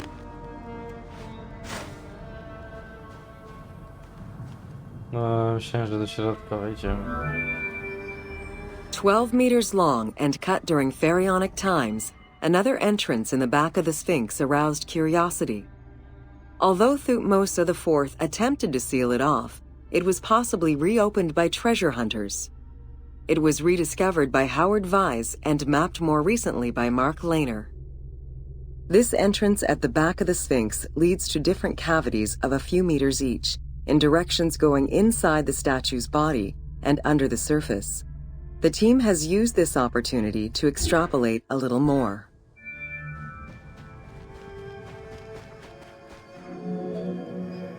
While there have been no major discoveries pertaining to the Sphinx of Giza in recent years, theories and hypotheses continue to emerge. Without validation provided by archaeological sources, however, they remain unsubstantiated.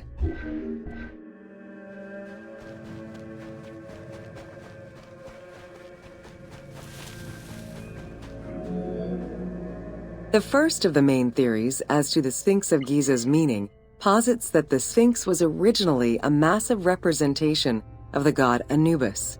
Its principal arguments are that the head of the Sphinx is disproportionate compared to the size of its body. The second theory believes that the representation of two sphinxes on the stela of Thutmose IV would indicate that another stone sphinx had existed on the site itself, possibly even in paired symmetry on the other side of the Nile. However, neither of these theories can be verified in any way. Several scientific projects using new technologies have been put in place in the past decades. The most important was led by Mark Lehner and his team, who specialize in the study and survey of the Giza Plateau, including the Sphinx site. The mapping made it possible to see the materials used to construct the Sphinx, analyze the different layers of erosion, and figure out the most fragile areas to protect. After a few attempts at giving the Sphinx artistic proportions, the team instead decided to use photogrammetry mapping to faithfully reproduce the proportions of the Sphinx.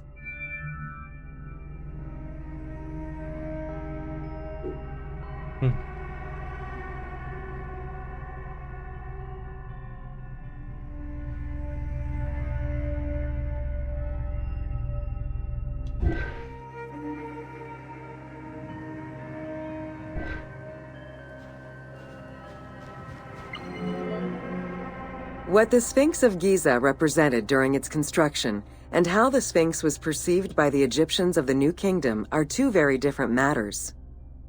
Originally a representation of the king imbued with the power of the lion, the Sphinx was eventually viewed as a direct representation of the Most Divine. It is theorized that kings of the New Kingdom believed that the Sphinx of Giza was the one who recognized and legitimized the ruler of Egypt. Thus, despite the fact the Sphinx of Giza was partially buried under the sand during his reign, Amenhotep II knew that the monument was of great importance.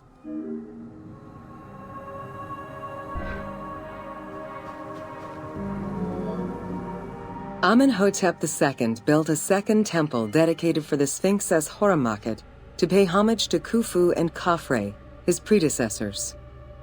It became a common habit for this dynasty to spend time with their royal courts at the Sphinx. Its sanctuary became known as Setepet, the Chosen.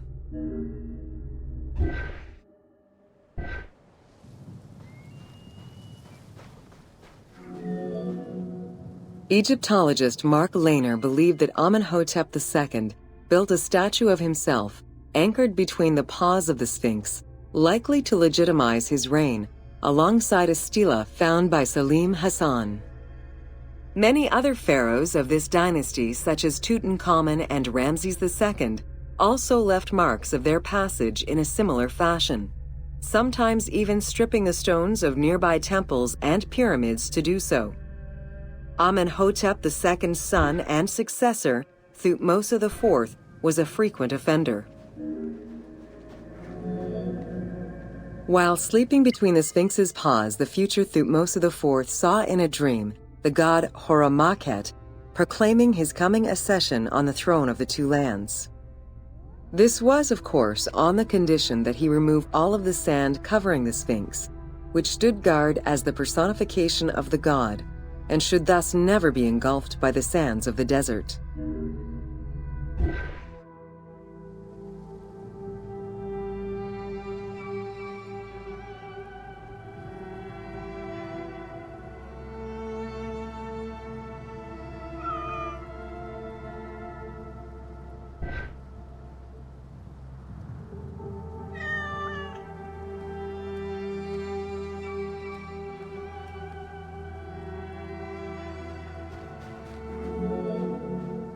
The 15-ton dream stela built by Thutmose IV to commemorate his dream was discovered by an Italian Egyptologist, Giovanni Battista Caviglia, in 1818, when he undertook the task of freeing the Sphinx from the sand, which had yet again covered it.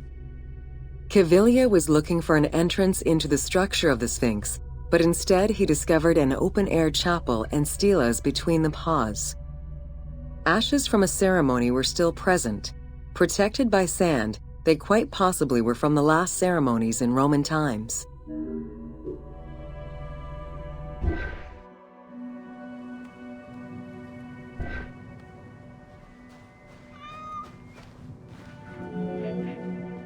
That same year, Caviglia discovered fragments of the Sphinx's beard that had probably been added during the New Kingdom.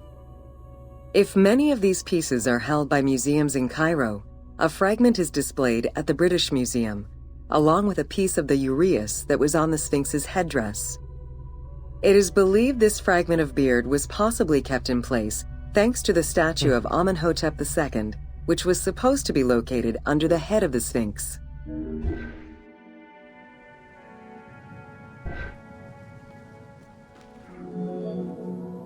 A popular cultural legend purports that the nose of the Sphinx of Giza was lost during the time of Napoleon Bonaparte to the cannon fire of French soldiers in training.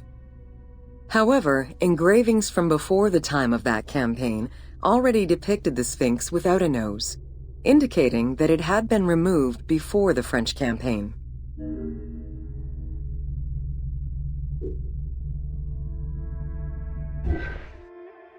Jebane fake info podają.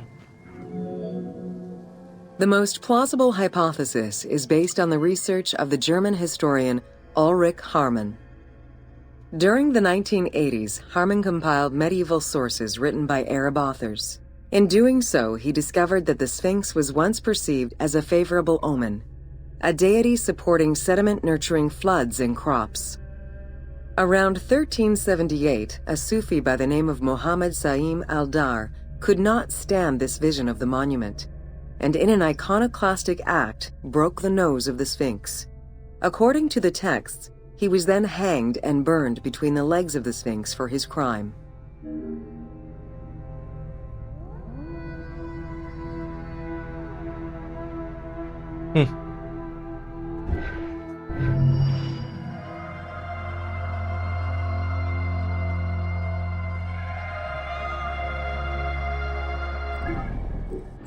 Dobre to było.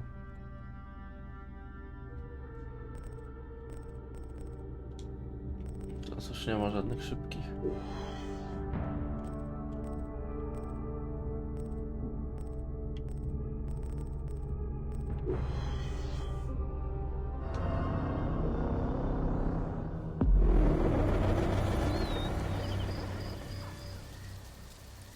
jest kamień?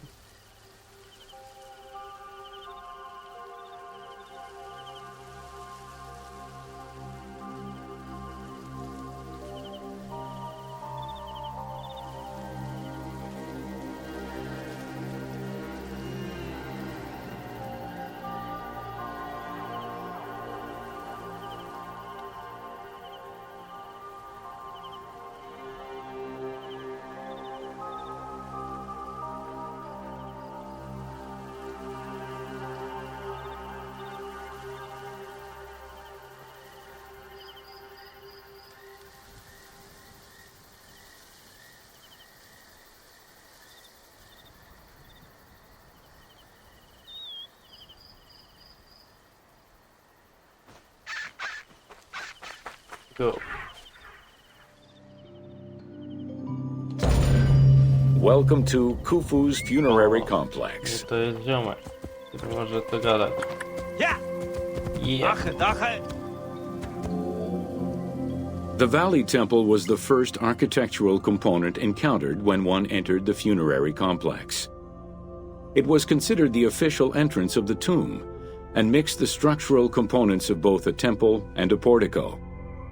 Khufu's Valley Temple shows evidence of a basalt pavement, letting us know where the portico portion of the structure was located. Such a partition is believed to symbolize both the subterranean and solar aspects of the afterlife.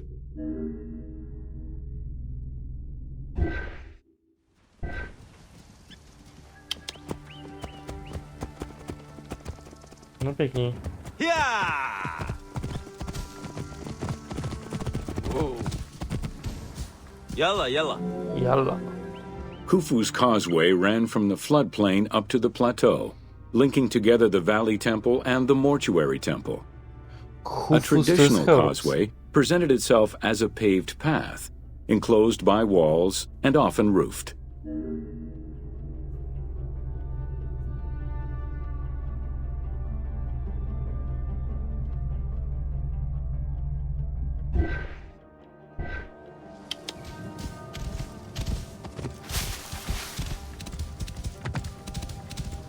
Ha, ha. Fragments discovered by archaeologists indicate that the walls in Khufu's causeway, one of the longest known to us, were decorated with carvings and possibly paint. Depictions show a great variety of themes: stars on the ceiling, accompanied by scenes of battles on the walls. Other engravings depicted the creation of the complex by illustrating craftsmen at work.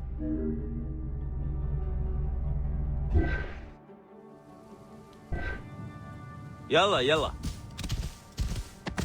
Harles, harles. Ja!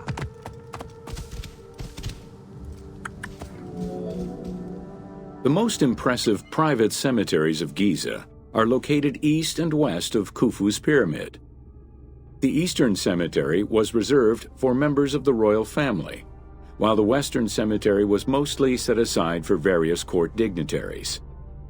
In both areas, private tombs, also known as mastabas, were aligned and laid out methodically in streets and avenues. This arrangement was probably an attempt at recreating the king's court for the afterlife.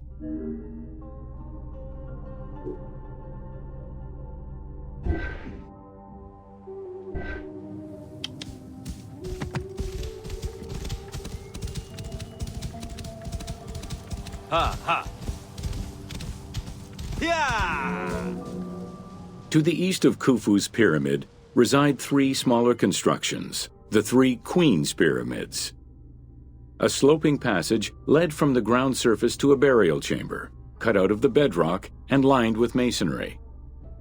If it seems quite certain that these monuments were intended for queen's burials, the identity of the original occupants is hard to assess.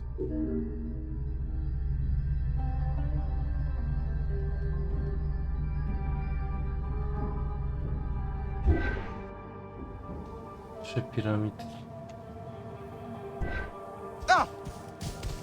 Dache.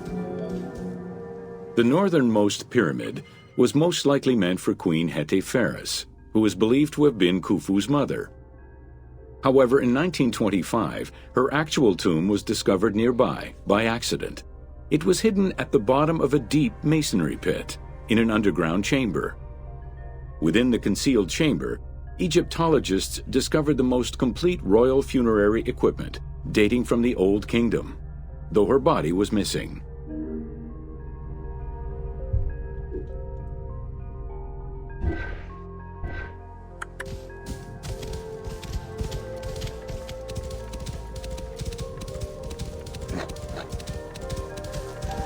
خالص خالص يا يلا يلا No weźże w to. يا أخذ Within the vicinity of Khufu's pyramid, Egyptologists have uncovered 7 boat pits. The exact function of such boat-shaped pits remains unconfirmed, though one can easily conjecture that it was symbolic in nature. The boat pits being located at the eastern side of the pyramid, at the precise spot where the resuscitated king was supposed to reappear, could constitute evidence to support such an assumption.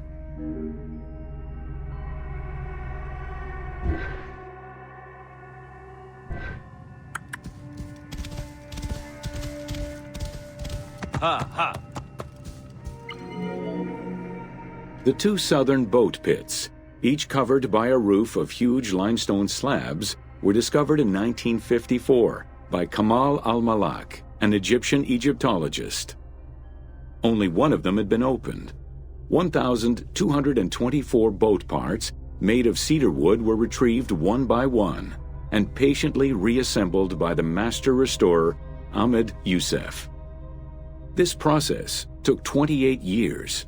Youssef worked by following lines of mortise and tenon joints and by stitching parts together with vegetable ropes, all in order to keep the design as authentic as possible. يلا يلا خالص خالص يا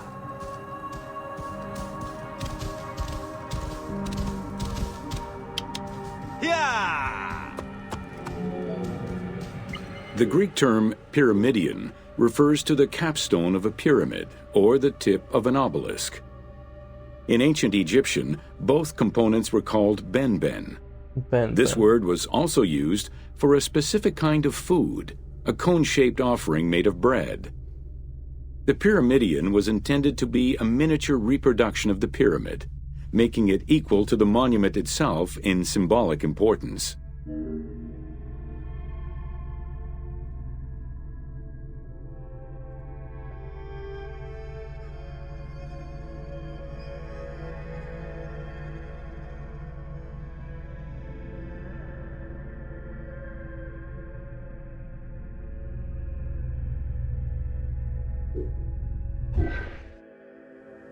يلا يلا أخذ A few pyramidia have been retrieved from pyramidal complexes.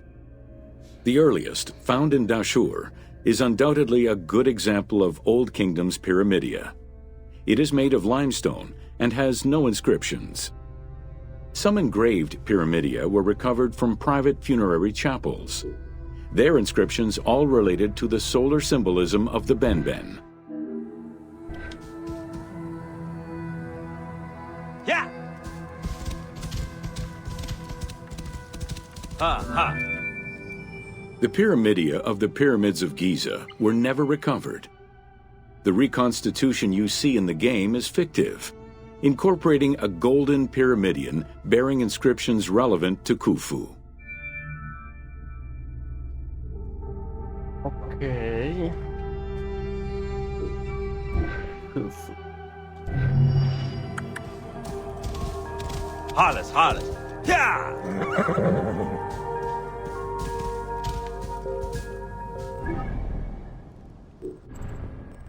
Dawaj dalej, 15 stacji.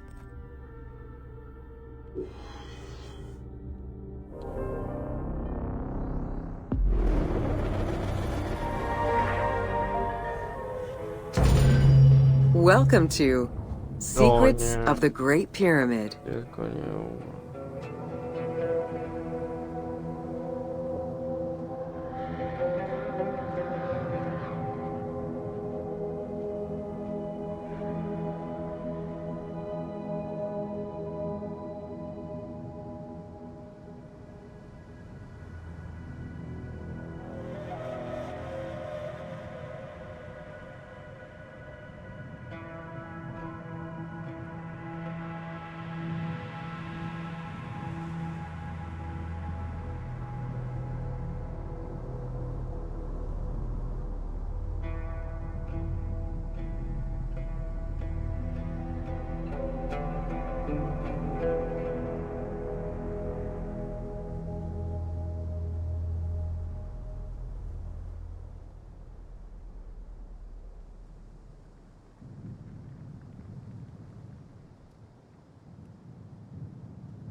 Oj, nie to. Built around 2550 BCE, the Great Pyramid of Giza is considered one of the most iconic structures of Egypt. It is the biggest of the pyramids and the only one of the 7 wonders of the ancient world still standing. The numbers associated to the Great Pyramid of Giza are impressive. A workforce of over 20,000 people, 6 million tons of stone, and 20 years of construction. It was a massive undertaking for a pharaoh's tomb. Jest kurwa potężna.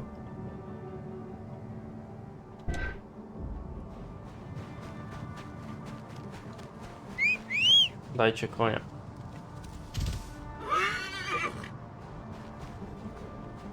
No. No wchodź. Achet, achet! Yeah! The construction of the Great Pyramid was also a display of power and opulence on the part of Khufu. It is part of the pharaoh's vast funerary complex, which also includes 2 temples, 3 satellite pyramids, a causeway, and a builder's necropolis. We can guess that the intent behind the construction of these monuments was Khufu's way of declaring himself one of the most powerful pharaohs to rule a unified Egypt. Miał rozmach, skurwysyny. Ha, ha! New insights into engineering and ancient Egyptian culture are still being revealed over 4,500 years later. For example, a recently unearthed papyrus offers a glimpse into the life of a tradesman at the time of the pyramid's construction. Also, a logbook belonging to a team leader during the building gives details on the craftsmen, their work schedules, and the raw materials required. Yalla, yalla. Halas, halas. It is interesting to note that by Cleopatra's time, the pyramid's celestial purpose, its construction, and the function of its mysterious inner chambers was already unclear. Today, it is only through dedicated research that we have begun to grasp some of the Great Pyramid's mysteries.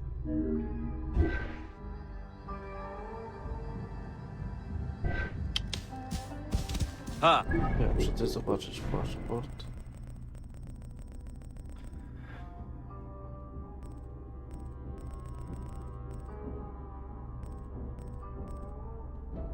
Dobra.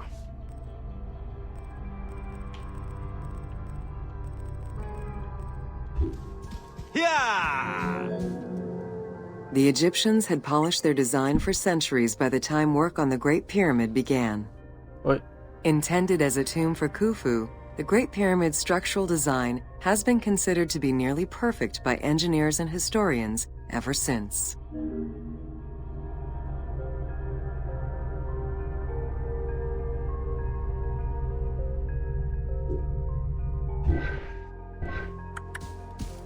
Halas, halas.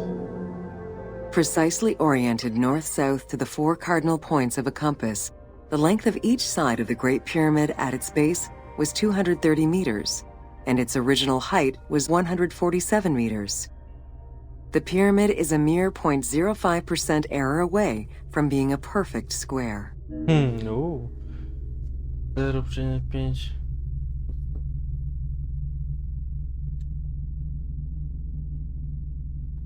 Pojebane. Yalla, yalla. Achet, achet! Yeah! In order to achieve the shape of a true pyramid, the design required many considerations in the planning phases as well as precision during execution. It was especially critical that they control the angle of inclination on all sides at every stage of construction. Halas, halas. Materials for the Great Pyramid consisted of quarried limestone blocks, weighing between 2 to 15 tons each. The methods of moving these blocks into place is still debated by architects and Egyptologists. The precision of its design in an age with only soft metal tools, as well as the enormous scale of its construction, make the Great Pyramid one of the most impressive feats of human engineering.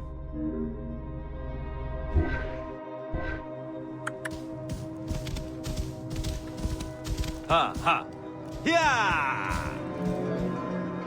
It's estimated that it took between 600,000 and 2 million blocks of stone to build the Great Pyramid. Experts calculate it would have required men to move 12 blocks every hour around the clock for 20 years to place the 2.3 million stones the monument is made of.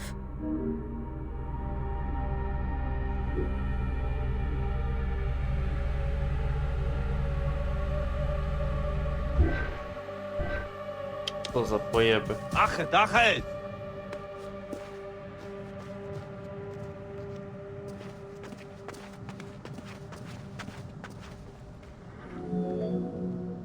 While the interior chambers were built with red granite from Aswan, most of the pyramid was made from local limestone, weighing between 2 to 15 tons per block. There is debate on how the pyramid stones were moved into place. Recent research is exploring the idea that it was built around a large interior ramp.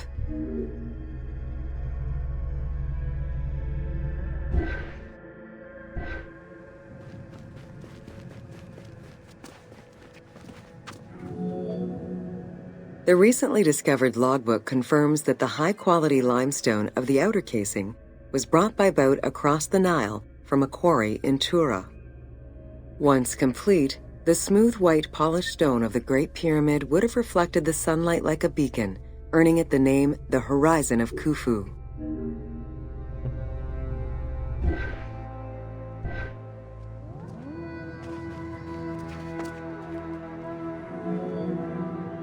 Over the centuries, thieves and travelers attempted to access the Great Pyramid numerous times.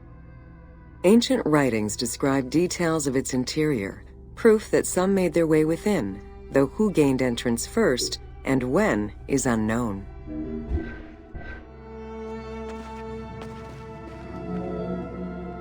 The main entrance of the Great Pyramid is located 17 meters above ground level.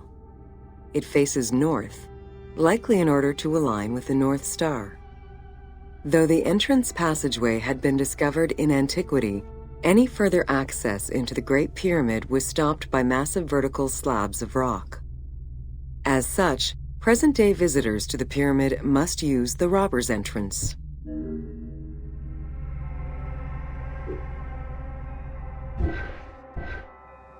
Wejście zbójów.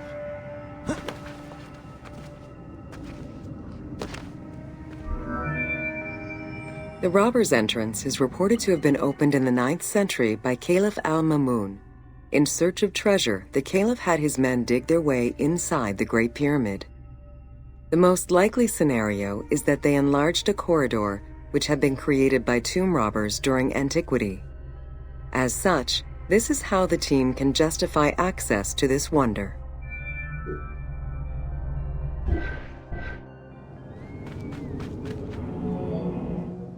Attempts to gain entry to the Great Pyramid and uncover its potential secrets continued throughout the centuries. In the 19th century, the belief that another entry existed at the south side resulted in a hole being blasted into the pyramid's side, with no results for the damage that was done. While the search is still ongoing today to uncover more hidden rooms and passageways, conservation is the primary concern of all such efforts.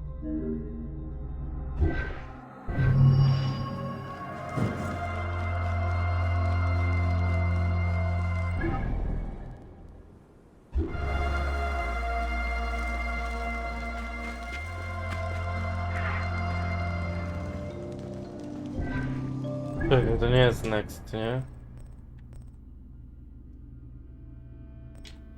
Nie, dobra.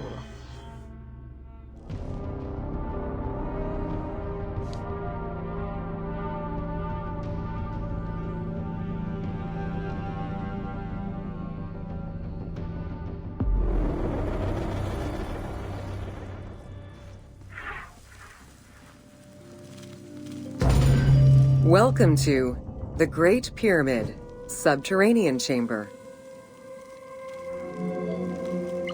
From the original entrance of the Great Pyramid, there is a passage leading to the subterranean chamber.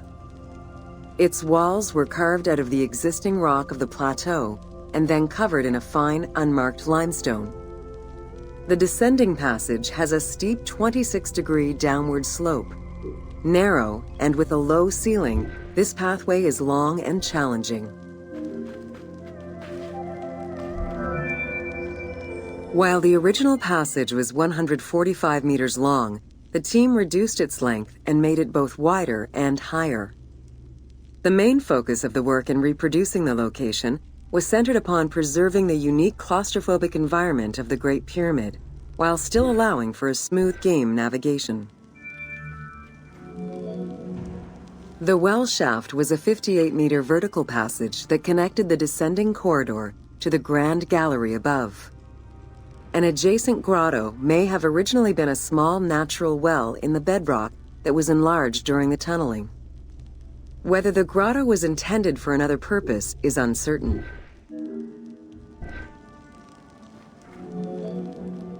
There is much speculation over the purpose of the well shaft. One theory is that the channel was cut or enlarged to supply air to workers in the descending passage. Another is that it was meant to provide an exit route once the work was done in the heart of the pyramid. Without the well shaft, workers would have been trapped inside forever when the grand gallery was sealed. The opening at the bottom of the well shaft was most likely sealed by exiting workers to camouflage the passageway.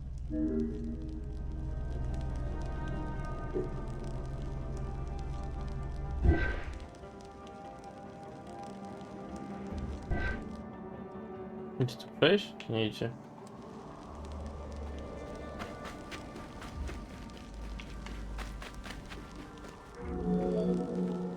There is a subterranean chamber at the end of the descending corridor, 30 meters below the Giza Plateau surface.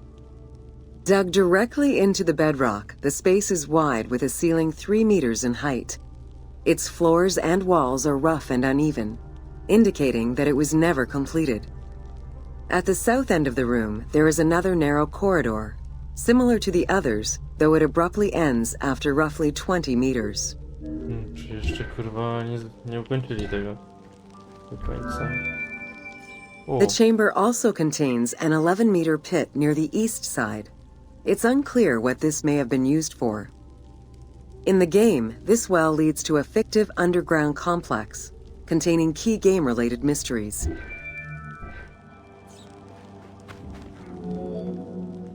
The subterranean chamber's original purpose remains a mystery. One popular theory is that it was originally meant to be Khufu's burial chamber, but the pharaoh changed his mind, preferring to be buried higher up in the pyramid, which would explain the chamber's unfinished state. Jeśli nie, to wiem, o co chodziło.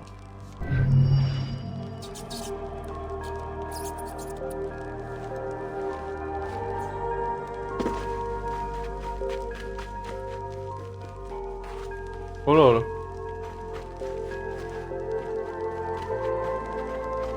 Pułapka i chuj, nie przejdziesz.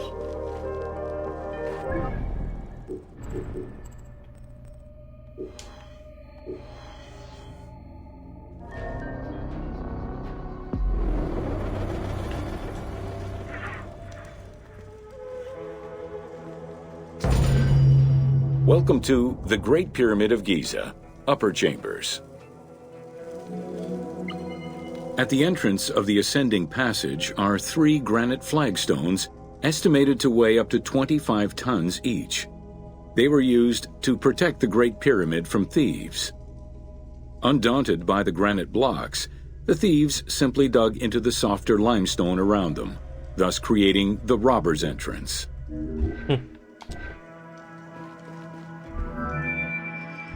While in reality the robber's entrance is one single cavity which leads to both passages, in the game, the team created individual accesses to either passage. As such, in the game, one entrance leads to the ascending passage, while another leads to the descending passage. The ascending passageway of the Great Pyramid provides a direct path into the Grand Gallery and is accessed 30 meters from the entrance along the descending corridor. Both corridors have similar dimensions and are designed with the same 26-degree incline.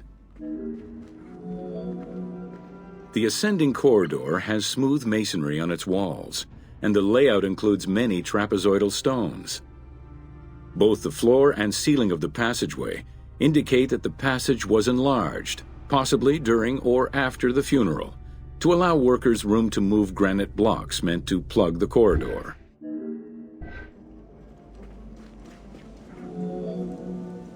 The Grand Gallery's purpose is still debated among experts. It may have been intended to align with the stars, act as a buffer to protect the king's chamber, or simply to facilitate the transport of the granite blocks used inside the pyramid. Access to the queen's chamber was at the beginning of the Grand Gallery. I tu na dół, a gdzie my mamy iść? O kurwa.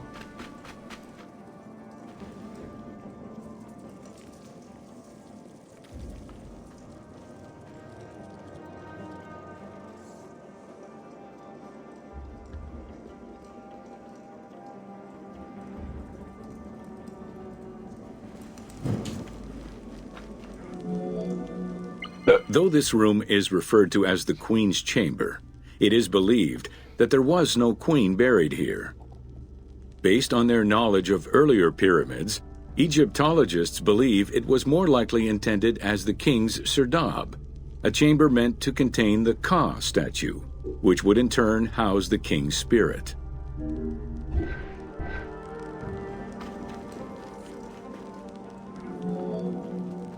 Situated exactly within the pyramid's center, on the east-west axis of the pyramid, the chamber has a vaulted ceiling and measures 5.7 by 5.2 meters. In the eastern wall, there is a niche tucked away in a small corbelled archway, which may have originally held the Ka statue. Behind this niche is another smaller hole, possibly dug out by thieves in search of further treasure. I co, tu miała być ta figurka, tak? In the 19th century, two shafts were found running through the north and south walls. They each run in a horizontal line for 2 meters before sloping upward, and both are closed off with limestone blocks fitted with copper handles. Whether they were intended as ventilation shafts for workers or a celestial connection for the pharaoh's spirit is unconfirmed. A recent scan of the room indicated the presence of an unknown cavity hidden behind the north face of the walls over the descending corridor. Further investigation is still ongoing to ascertain the nature of the anomaly, so as to avoid risking damage to the monument.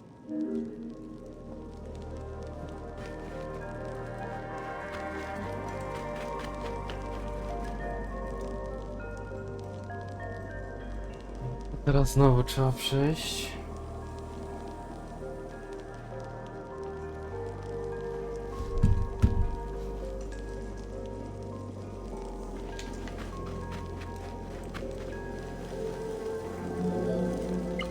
Khufu's architects were possibly influenced by earlier rhomboidal pyramids when designing the gallery. It is the longest corbelled vault ever built, measuring 47 meters long and 8.6 meters high. The walls were made to taper inward, allowing for better distribution of weight. As a result, the ceiling measures just over a meter wide at its highest point. Though this construction technique is present in other pyramids, few have the same precision and stability.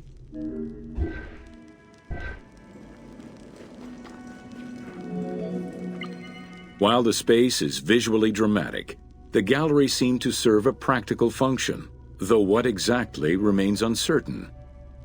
Still, the wall design was undoubtedly meant to contribute to the stability of the structure, and its floor may have helped workers move the materials. A channel runs along the middle of the room. A movable floor originally rested in this central recess. The raised benches on either side are equipped with slots that may have been used to help position the granite blocking stones.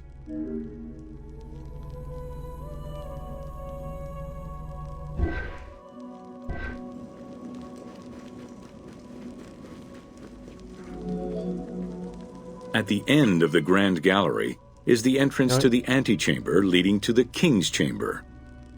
Directly above, there is another narrower horizontal passage that connects to the top of the King's Chamber and allow the workers access to the weight relief rooms.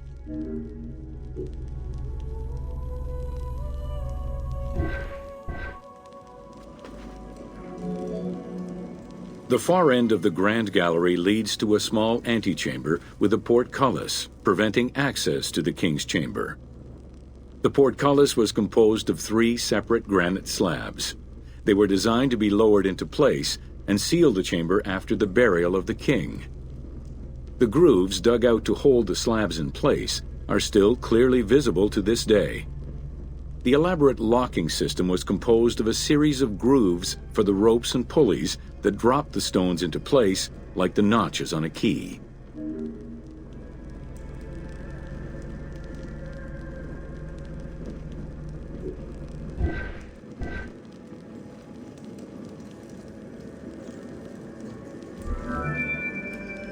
For the purposes of the game, the team elected to remove the portcullis slabs in order to grant the player access to the King's Chamber. In reality, workers would have backed out of the room after the funeral, lowering each slab into place behind them one at a time. Each of the 3 stones were smashed by looters centuries later, and evidence of their break-in is still evident.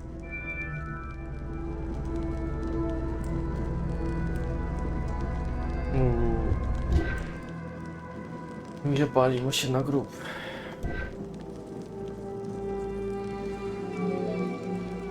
The King's Chamber is built entirely out of red granite. The King's Chamber measures 5.8 meters in height. It has an imposing cover of 5 stacked levels above, with granite beams weighing 25 to 40 tons each. The uppermost level is surmounted by a vault of stones, arranged in chevrons to bear the enormous structural load. As in the Queen's Chamber, 2 shafts extend out from the room towards the north and south faces of the pyramid. They measure nearly 64 meters until they are blocked by copper-handled granite plugs.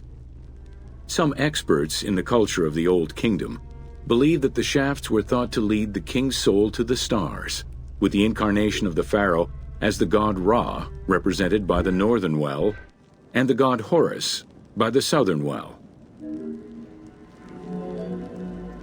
There is a granite sarcophagus at the west end of the room, but it is the concealed construction inscriptions left by workmen on the roof's stones which verify this as the resting place of Khufu.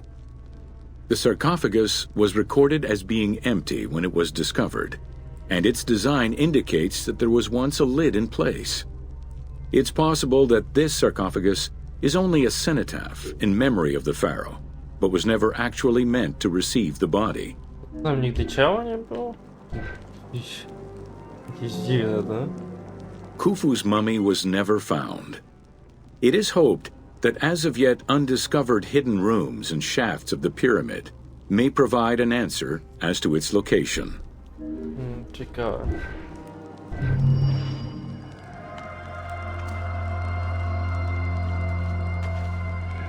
Lecą w chuja, jak już dawno by był, to już dawno by miał być. Welcome to Jean-Pierre Houdin's theories. Jean-Pierre Houdini. O kurwa. The team wanted to provide players with a sense of exploration and discovery, particularly within the Great Pyramid. As such, a decision was made that the internal design of the monument in the game would reflect Jean-Pierre Houdin's theories. While the antechambers of the king's tomb have yet to be discovered, Houdin posits that this is merely due to a unique design, placing the pharaoh's tomb at the center of the pyramid. The entire tour you are about to take was designed along Houdin's hypotheses.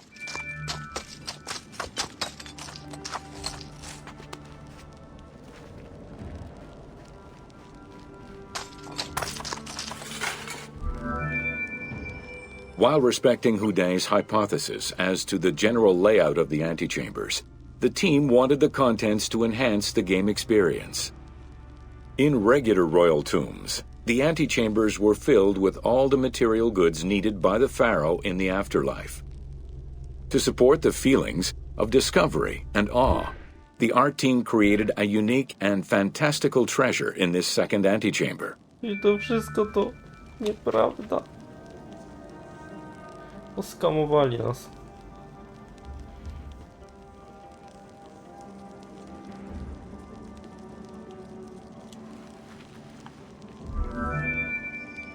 Houdin theorized that the ascending corridor and the Great Gallery were used by the workers to haul hoist the heavy beams above the king's chamber.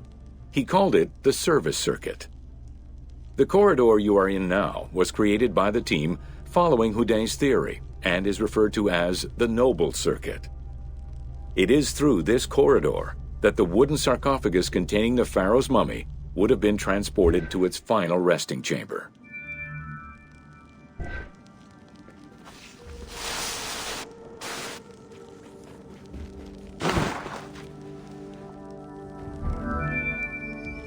With this structure in mind, one can easily assume that the pyramid's entrance would have been connected to the two antechambers. Modern research has revealed that a cavity might be located behind the north face chevrons of the pyramid. As such, the team chose to create this area for the player to explore. Here is where Houdin believes that the priests and nobles would have exited the pyramid after the burial ceremony.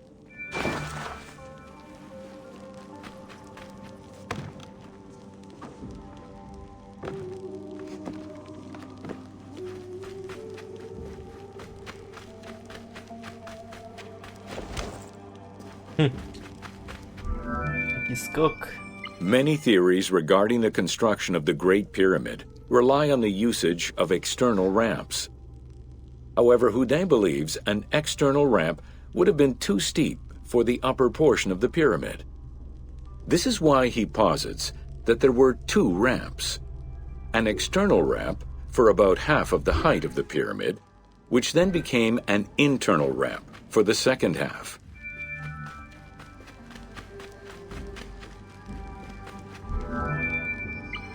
Houdin's theory states that this internal ramp followed the sides of the pyramid in an ascending spiral pattern.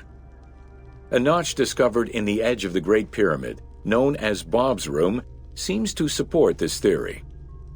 Located at the corners of each edge of the pyramid, these large rooms would have allowed workers to turn the stone by 90 degrees, allowing them to continue the ascent. The team chose to create rooms such as this one, bringing Houdin's hypothesis to life.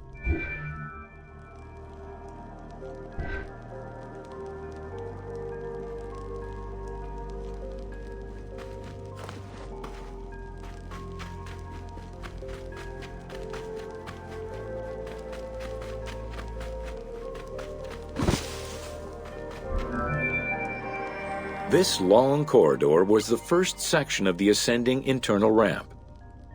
Through it, the blocks used to build the Great Pyramid would have been carefully moved upward and then turned at each edge of the pyramid in order to continue their ascent.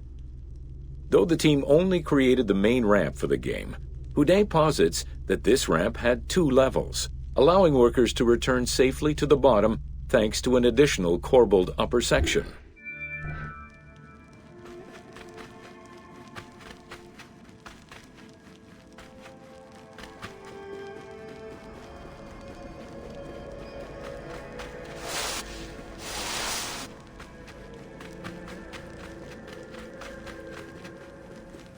Wolność. According to Houdin, the start of the inner ramp was located at the base of the southeastern face of the pyramid. This location would have been the junction point of the external and internal ramps. Below us, workers would have built the lower part of the pyramid with the external ramp before eventually switching to the internal ramp for the middle and upper sections of the pyramid. At that time in the process, they could have reused the material of the external ramp to fill the center of the pyramid, hauling the stones in through the internal ramp.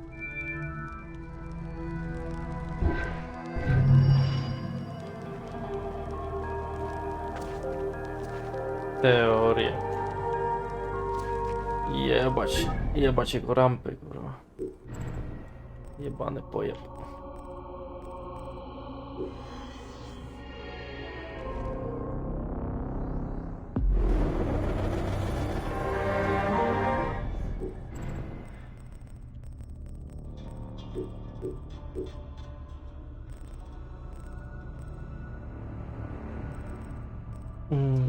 Okay.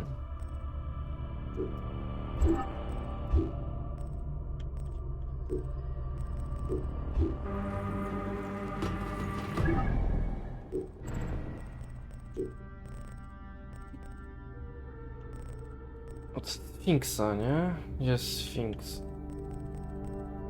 O, od tego. Zacząłem, dobra.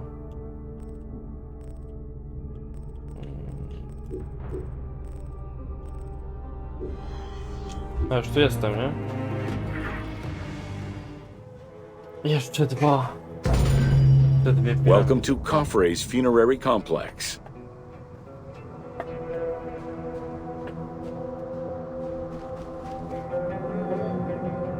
Since the very beginning of the 4th dynasty, mortuary temples were built adjacent to pyramids on the eastern side.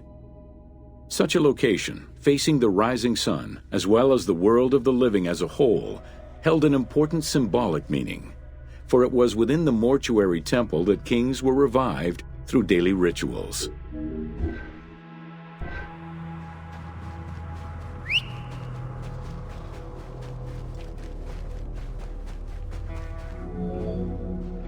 In its standard form, a mortuary temple was divided into two parts: a front area which consisted of a vestibule and a courtyard, and an area in the back, where all sacred elements were located. The back of the temple incorporated several essential features, including an inner sanctuary with a false door, which allowed the soul of the pharaoh to travel between the world of the dead and the world of the living. Już było, mi się wydaje, tamto. The largest of all such structures, Khafre's mortuary temple was entirely built with megalithic blocks of limestone from a nearby quarry and encased with granite.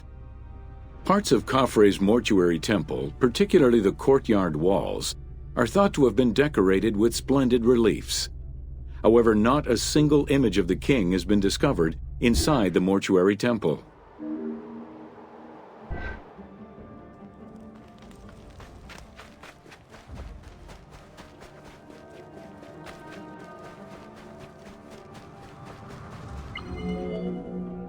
Khufu's direct successor, Jetafre, followed the custom which required each king to establish a new site for their funerary accommodation, and chose Abu Rawash as his last resting place. When the time came to build his own funerary complex, Khafre, also one of Khufu's sons and the successor to Jetafre, broke with tradition and returned to Giza. Not only did Khafre thumb his nose at tradition, but he did so in a way which he hoped would allow him to overshadow his father's most important monument.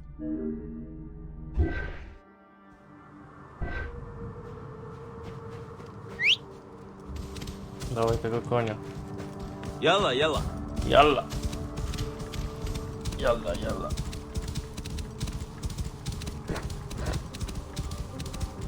Ha, ha.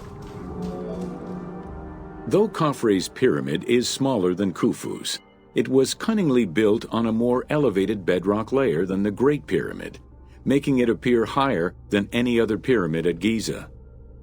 Today, Khafre's pyramid is the only one among the three at Giza that still has the upper part of its limestone casing.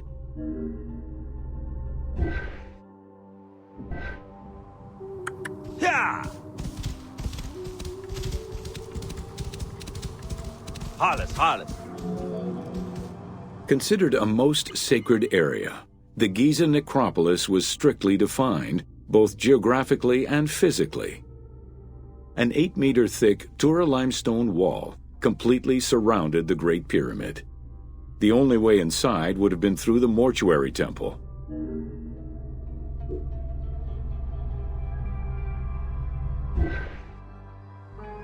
Yalla, yalla. Achet, achet! From the reign of Sneferu and onwards, the subsidiary pyramid became a common feature within the pyramidal complex. The function of the subsidiary pyramid, however, smaller in size and in height than the royal tomb, remains unclear, though some believe that it was meant to house the ka of the pharaoh. Ha, ha! In mainstream media, the ka is often defined as the soul of the deceased. The truth is a bit more complicated. Within the ancient Egyptian funerary belief system, the ka was a component of a living person, which separated itself from the body at the time of death. It represented the deceased's vital essence. In order for the deceased to ascend to a new life, whether in this world or the next, the ka had to be embodied in a statue, and its existence maintained through offerings and rituals. Hales, hales!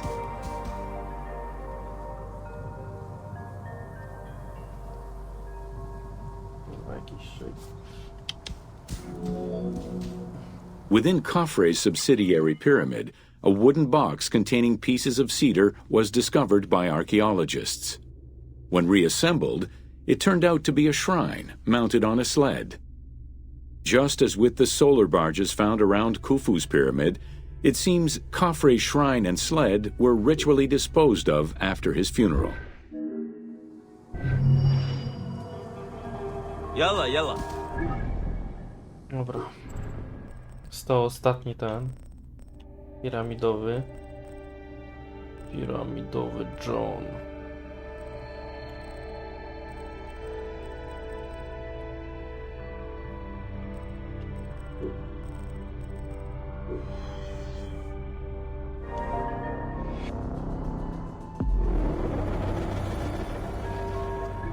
Dobra, po piramidowym Johnie.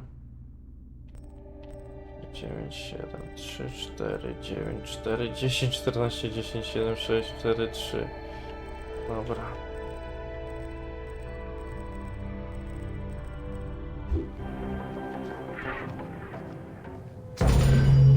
Welcome to Menkaura's funerary complex.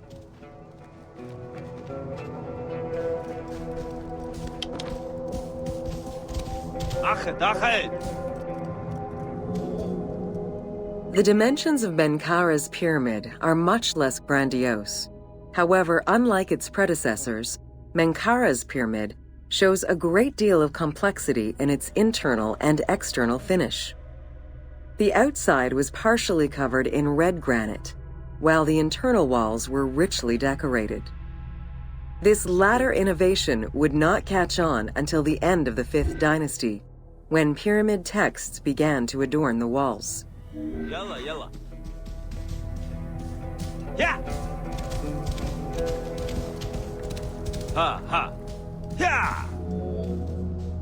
Menkaura's pyramid contains 2 sloping passages, both located in the northern side of the structure. The upper one was abandoned during the construction phase, whereas the lower one, slightly above the base of the monument, constitutes the real entrance. The lower passage leads to a first room, which, for the first time since the reign of Djoser, is decorated with engraved false doors. Fałszywe drzwi. Hales, hales! While Menkaura's pyramid complex was unfinished at the time of his death, it was hastily and somewhat shabbily completed by his successor, Shepseskaf. Even so, this funerary structure marks a watershed in the history of this kind of monument. From then onwards, the pyramid shrank, whereas the mortuary temple expanded both in its quantitative and qualitative aspects. Of particular note, it is within Menkaura's mortuary temple that one can find the heaviest block of limestone ever used for a pyramid complex, weighing in at over 200 tons. Achet, achet! Trzeba zajebać skoka.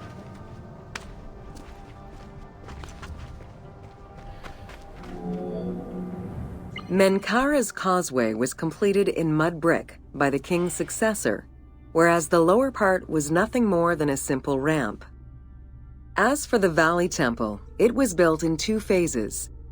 The foundations were first laid out in limestone during Menkaura's reign, but the temple itself was completed in mud brick afterwards. As such, the Valley Temple was soon damaged and ended up being completely rebuilt during the 6th dynasty.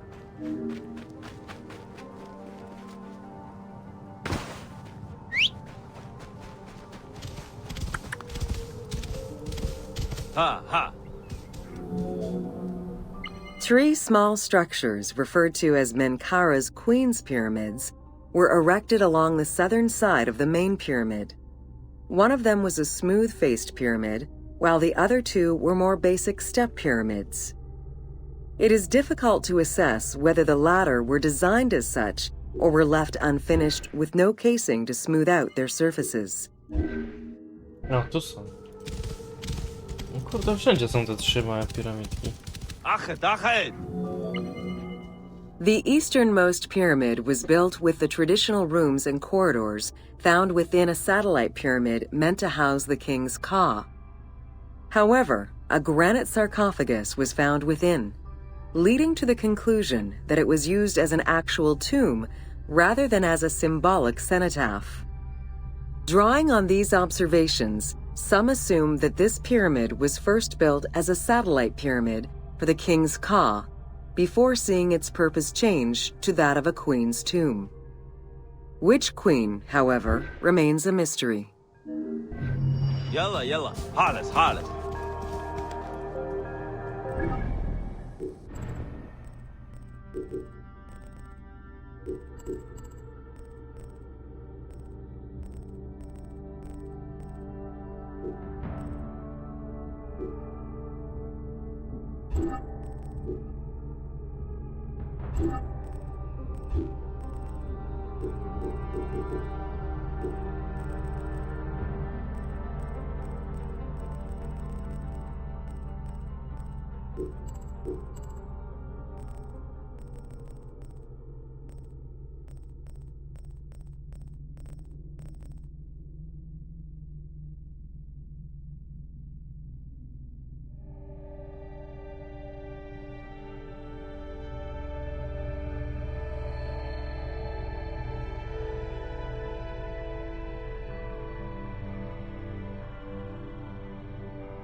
Welcome to Building Ancient Egypt.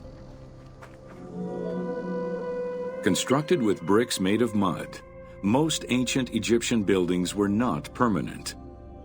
Only religious temples and funerary monuments were meant to stand the ravages of time. For these very important structures, Egyptians used limestone, sandstone, and harder materials, such as granite, quartzite, and travertine. These heavy stone blocks were so prized that they were often transported from quarries located hundreds of kilometers away.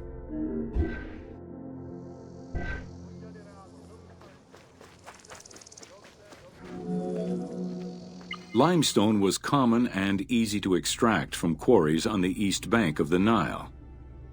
This particular limestone had marine fossils in it, however, preventing it from being easily decorated and polished.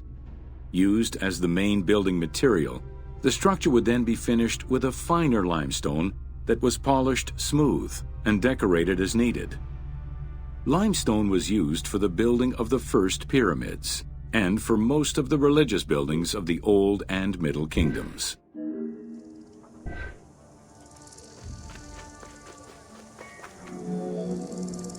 Ancient Egyptians preferred to use sedimentary rock beds or layers like sandstone and limestone because they were often easier to extract. The common method used to extract stone was the open pit quarry. Stonecutters would find quality stone, shape, and dig it out on site. Open pit quarries enabled many workers to work simultaneously on many blocks, which allowed for better productivity. Workers would draw a large grid directly on the stone's surface, taking care to leave a space between the blocks. This allowed them to isolate the different blocks and create a trench that would make the extraction easier. Stoneworkers used iron chisels for hard rock and bronze or copper tools for softer rocks such as limestone. Removing material between each block created a trench line. In some quarries, that trench was wide enough to accommodate a worker, who would then cut the block entirely on site. For harder rocks like granite, workers cut a series of holes and hammered wooden wedges into them. They then soaked the wood until it swelled and caused the rock to split.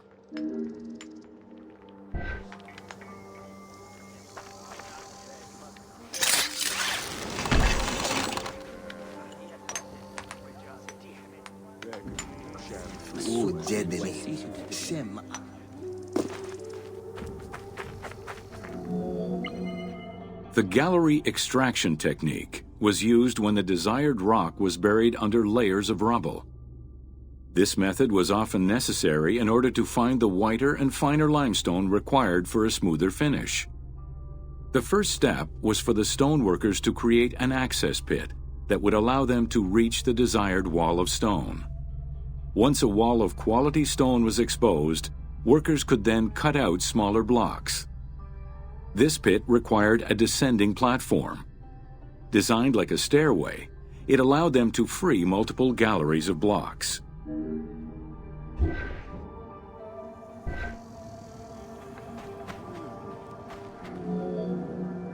To cut the stone, they created a longitudinal kerf or slit, and then cut the rock at a 90-degree angle.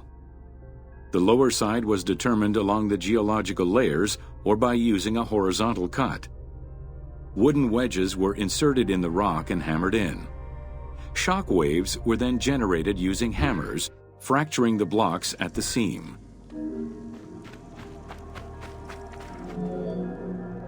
To maintain the stability of these mining pits over the course of quarrying, workers would leave support sections of unexcavated rock.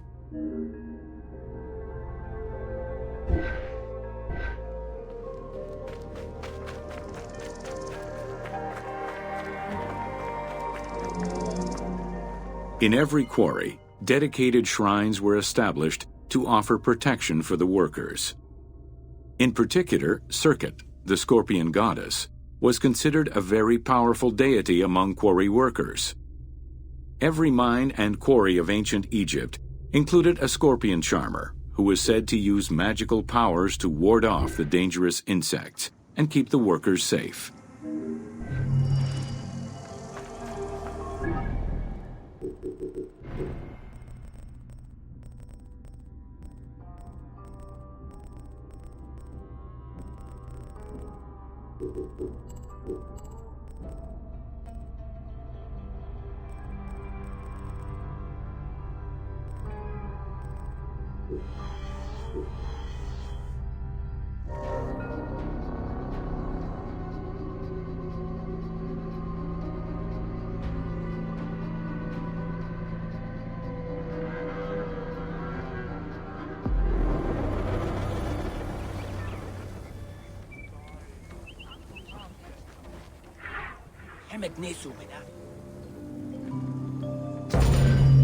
Welcome to Workers and Transport.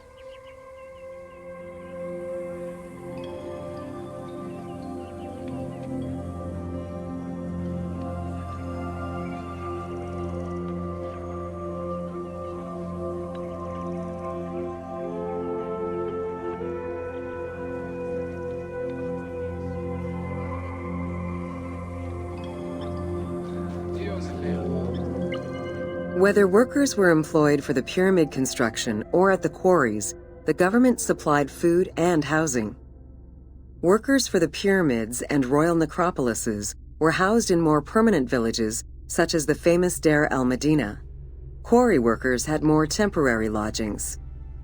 All skill levels were needed and utilized, from basic work hands to prepare the gypsum, to brickmakers and sand carriers, to skilled stonemasons to shape the blocks.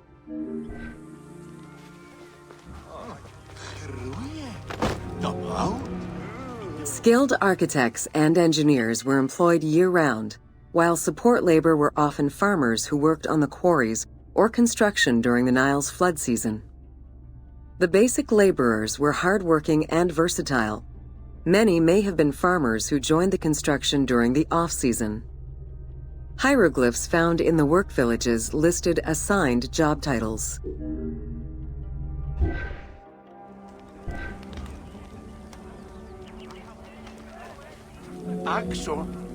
Archaeological research shows that no food was stored or prepared on site, but instead workers received abundant rations of bread, beer, and meat. These rations were taken care of by an administration outside the village. Medical treatment was also available for those who were injured.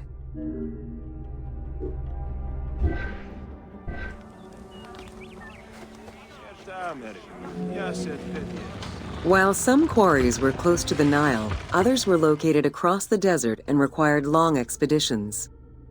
These expeditions were sanctioned by the state. They involved complex logistics and required many participants. Transporting a block by land meant that workers had to overcome the weight and friction of the load. To solve this, they first dug a track in the ground.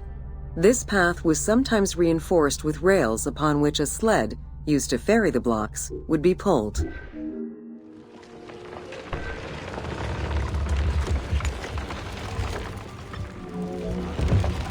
Whenever possible, blocks were toppled from a higher elevation onto the sled. Workers then poured water onto the clay at the front of the sled, creating a slick surface to more easily move the load. It wasn't until the New Kingdom that animals were used to tow the burden.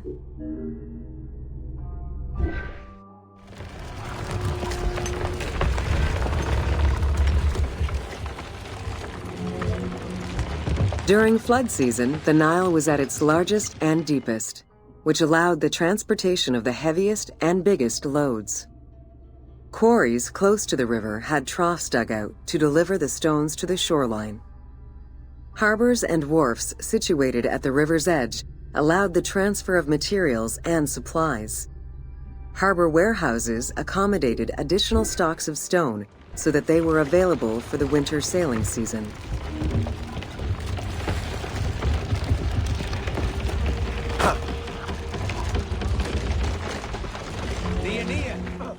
The Wadi al-Jarf papyri detail a limestone lode intended for the Khufu pyramid that weighed in at 70 to 80 tons, or 30 blocks. One papyrus is a fragment from a foreman's notes taken while working on the Great Pyramid. It details the transportation of limestone blocks from the Tura quarries to the construction site of the pyramid. The other papyri are shipping logs containing archives of the sailors assigned to sail the Red Sea and the Nile. Stone cargo generally weighed 15 tons per boat, amounting to roughly 6 or 7 blocks per trip. For heavier loads such as obelisks, monolithic pillars, or gigantic statues, larger boats were used. These transports are the ones typically showcased on temple walls.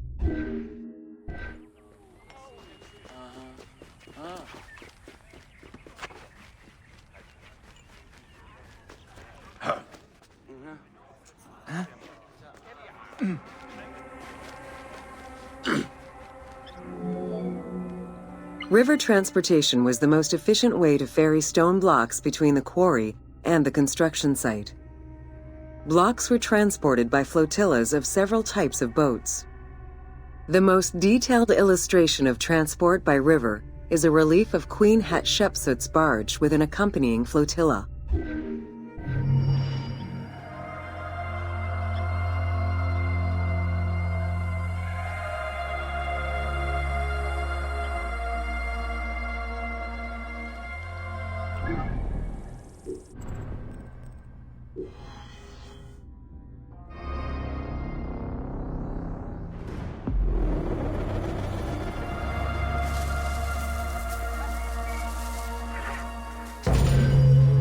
Welcome to Agriculture and Seasons.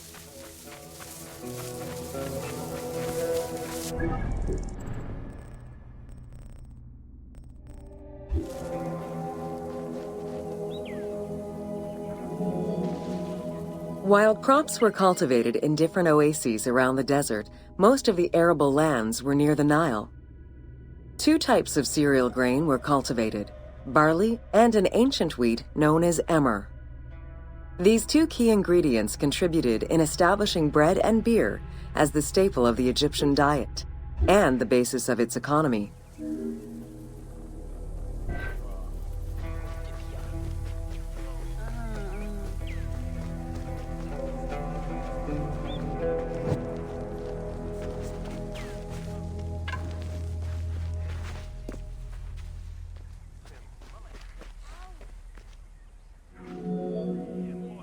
The Ptolemaic era created an agricultural revolution with the introduction of advanced agricultural techniques and new grain types such as rice, durum wheat, and pearl millet.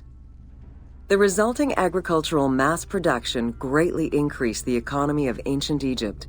It also prompted the development of storage and transportation, allowing long-distance trade with other regions.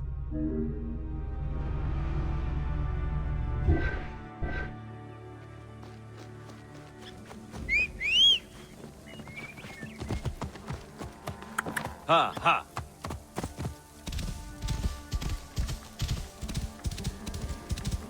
Yeah! Both bread and beer rations were part of a system of barter payment. The state used those goods to pay wages for those who worked in the quarries and at the construction sites. Beer was so important to ancient Egyptians, they had a goddess of beer brewing, Tenenet.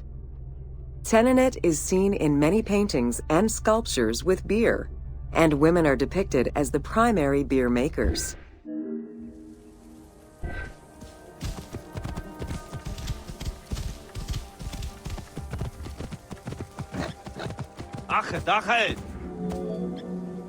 In order to increase agricultural production, fertile land was divided into plots and large agricultural villages were encouraged.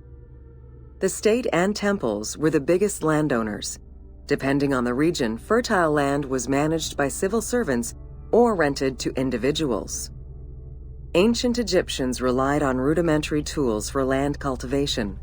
Soil was broken down with hoes, and wing plows were used to make furrows. sind hier im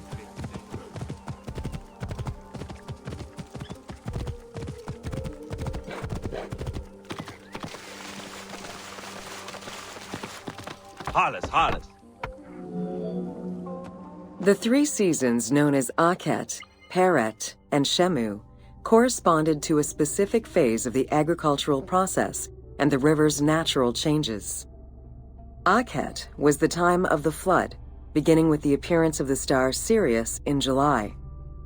Peret was the time when lands were cultivated, plowed, and sown. This fell between October and November.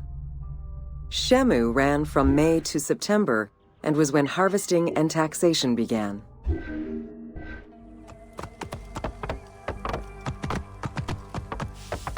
Achet, achet. Ja!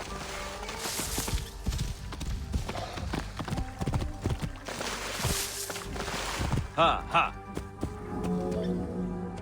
The pharaoh's duty was to uphold order against chaos and provide for his people. Priests and local governors also wanted to appear as protectors of the people. However, any variation in the Nile's seasons could cause water shortages. This had devastating consequences on wheat and barley crops. The pharaoh, administrators, and priests knew they needed to demonstrate their ability to prevent such a catastrophe from happening. And so they invented the story, which would be inscribed upon the famine stela. Yalla, yalla. Alles, alles. Ja!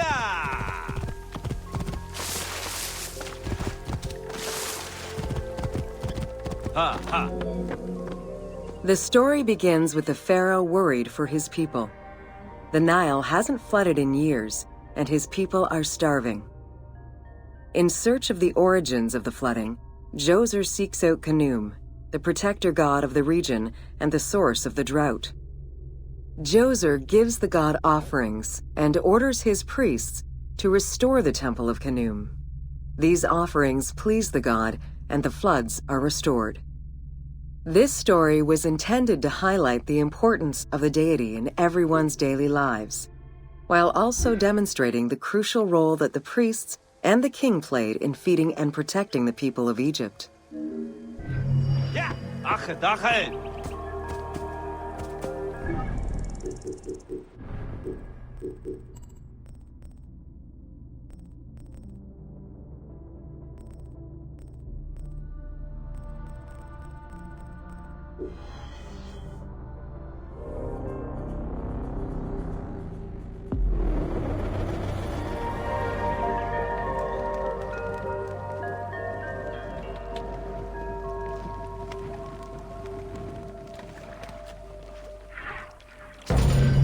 Welcome to Ancient Egyptian Cultivation.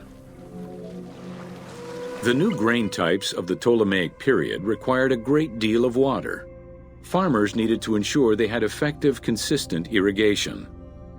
The Nile's rising and receding waters naturally irrigated most of the crops.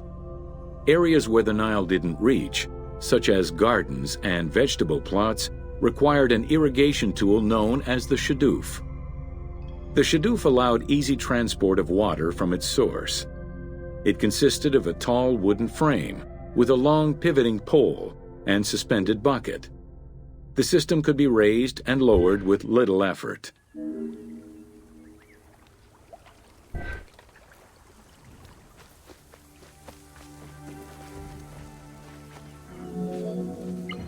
Later, a sakya, or water wheel, was invented. The sakya needed animals to turn the wheel, which rotated buckets through the water. It drew the water to an elevation of 3.5 meters and enabled a great deal of control over the irrigation process. This improvement supplied larger areas and thus resulted in larger harvests.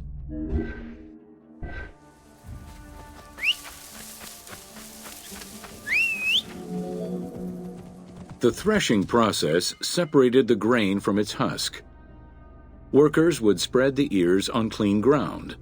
Oxen, cows, or donkeys were then guided back and forth to trample the grain. This continuous movement worked the grain loose while preventing the animals from eating it. Unwanted chaff and straw were swept away, or gathered and added to the mud used to make bricks, to make them stronger. Alles, alles. Winnowing was the stage where workers used wooden scoops to throw ears in the air. The wind carried off the chaff, leaving the heavier seeds to fall to the ground. This action was repeated until the undesired materials were sifted out. Grain waste was mixed with manure or other organic substances to produce brick-shaped dung loaves that could be easily burned. A standardized brick size enabled Egyptians to mass-produce this byproduct and use it as a commodity.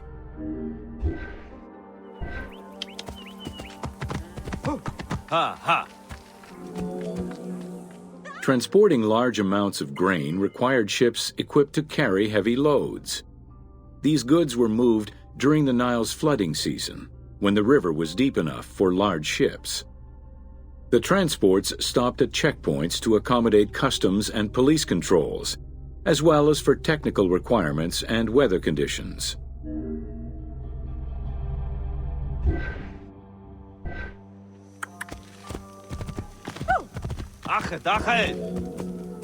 Having reached Alexandria's inner harbor, the wheat was unloaded under the supervision of a civil servant in charge of wheat management. Portions were distributed to Alexandria's city market, and the remaining stockpile was either exported or stored in warehouses. Yalla, yalla. Alles, alles. Grain storage facilities were located across all of Egypt.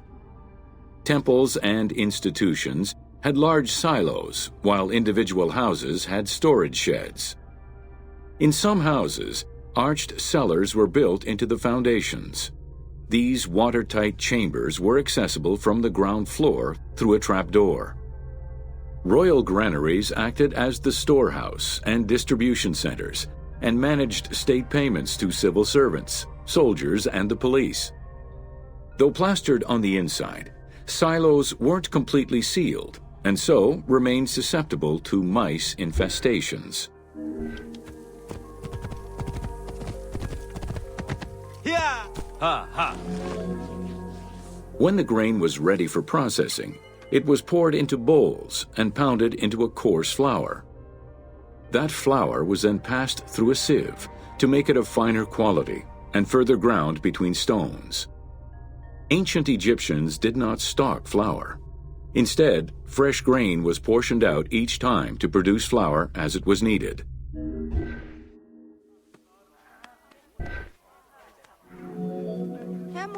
The sieves used by ancient Egyptians were unable to filter out sand and stones. Grit often passed into the flour, causing long-term tooth abrasions among all classes of Egyptians.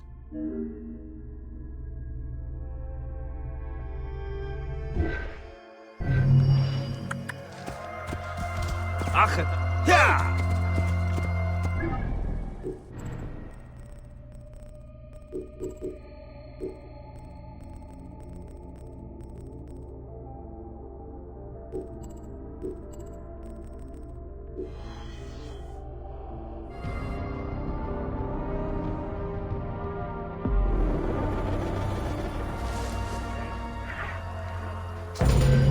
Welcome to Domesticated Animals of Ancient Egypt. Alles, alles. Agriculture and domesticated livestock were introduced 6,000 years ago. Archaeologists have found traces of cattle, donkeys, pigs, and dogs. Dromedary are thought to have been introduced during the Persian invasion.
Yalla, yalla.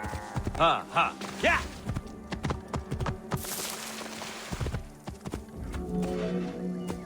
Pets were deeply cherished in ancient Egypt. Many illustrations of children often include a pet in the depiction.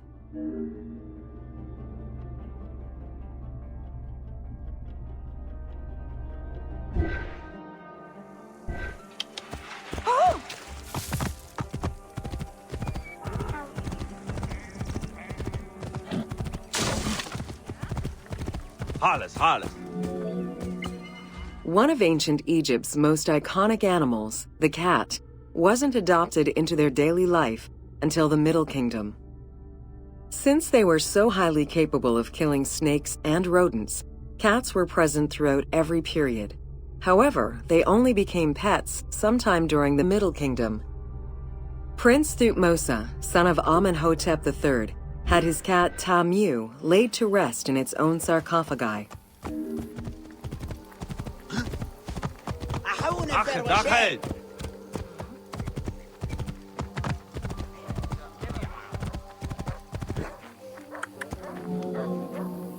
The earliest reference to dogs dates back to 5000 BCE. They were popular pets as they helped hunters and protected herds. They were closely linked to Anubis, the jackal-headed god. Baboons, monkeys, and even falcons were tamed as pets. Each was mummified and buried with as much ceremony as any family member. Ah!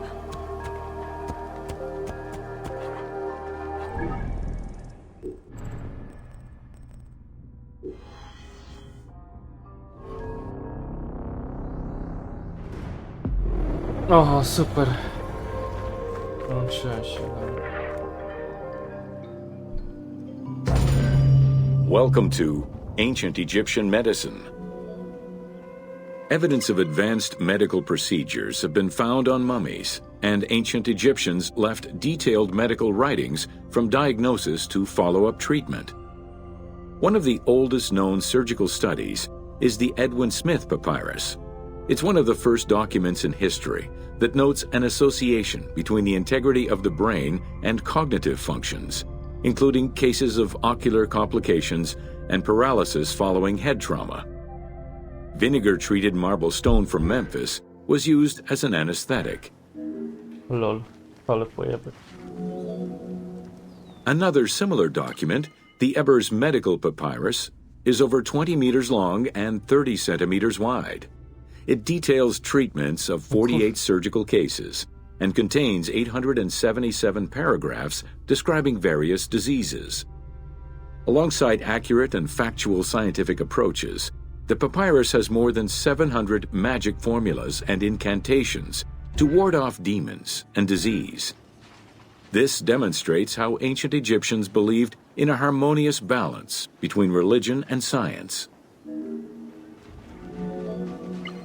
Remedies were considered as medicine and carried by doctors and priests. Village doctors often had another job alongside their medical duties and the preparation of medicines. A cure for blindness was made of fermented honey, ochre, and coal. The science behind it was that honey functioned as an antiseptic and antibacterial, while ochre would reduce the swelling. All of their knowledge did not always suffice. Ramses II died of an infection caused by an abscessed tooth. Nie no, to jak umrzeć, kurwa, w tak głupi sposób. Dobra. Jeszcze to i będzie widać koniec.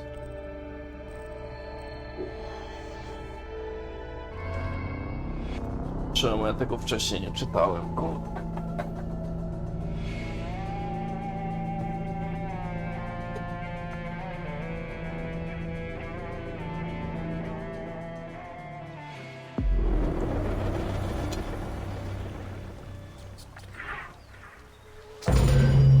Welcome to Leather and Linen in Ancient Egypt.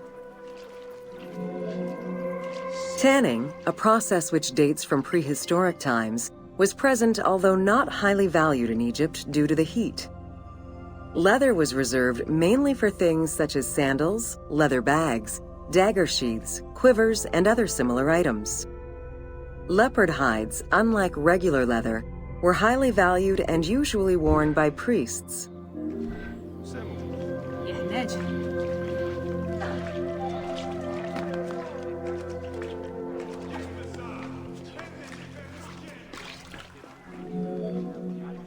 Valued for its coolness and freshness in hot weather, linen was the fiber most commonly used for fabrics and textiles. It was produced from flax, which was plentiful in Egypt. Fibers were usually dyed before weaving. While color was used in the production of textiles, dyes weren't commonly used for clothing, and most Egyptians wore white. The color represented spiritual purity, a goal to reach for every day of one's mortal life.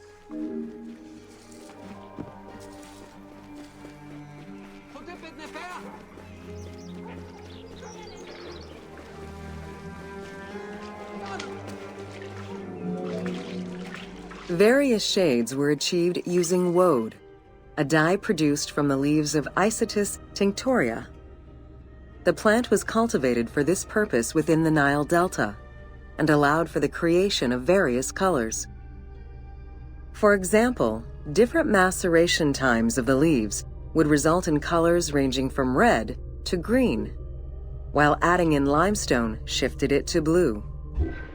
During the Greco-Roman period, other ingredients were found, resulting in a wider range of colors.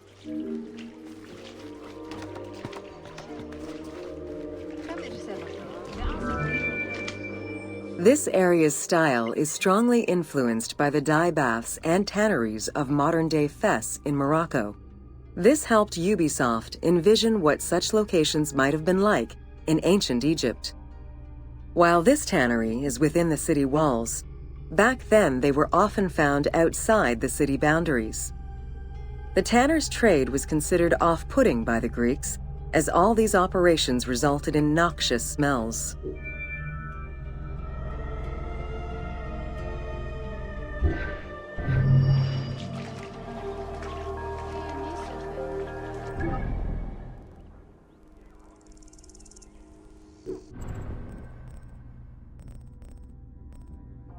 Dziewięć, 14, 20 stacji, 6 minut, 9 minut, kurwa, 3, 4, 6, 3.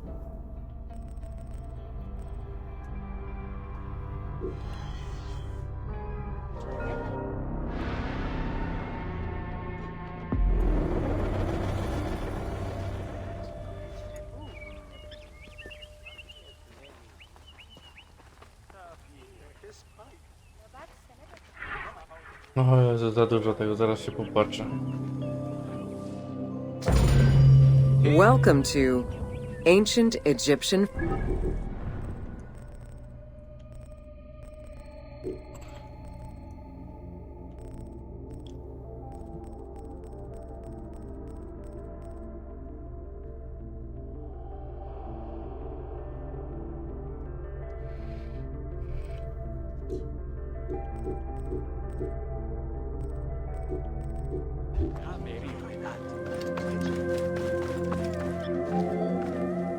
Learning what life was like for ancient Egyptians presents many differences, and yet also surprising similarities to how people might live today.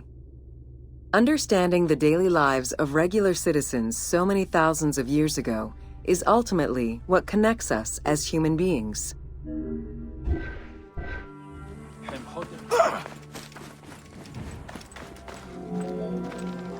Jewelry was a popular item among ancient Egyptians of all social standing. Both men and women wore earrings, rings, and bracelets. Status determined how much jewelry a person wore and what it was made of. Common folk wore pearl necklaces, simple bracelets, and leather bangles. Brightly colored earthenware and glass paste were a favorite enhancement.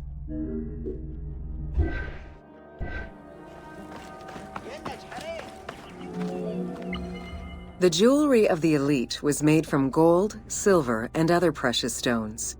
Because gold never lost its shine, it was considered akin to the flesh of the gods. Wide jeweled collars were a favorite.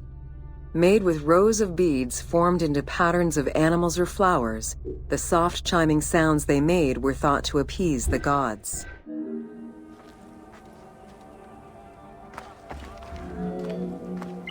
Though idealized, tomb paintings are a catalog of the changing fashions of ancient Egypt from the Old to the New Kingdom. Egyptians took appearance and cleanliness very seriously and were diligent about their fashion, hair, and jewelry as well as their grooming habits.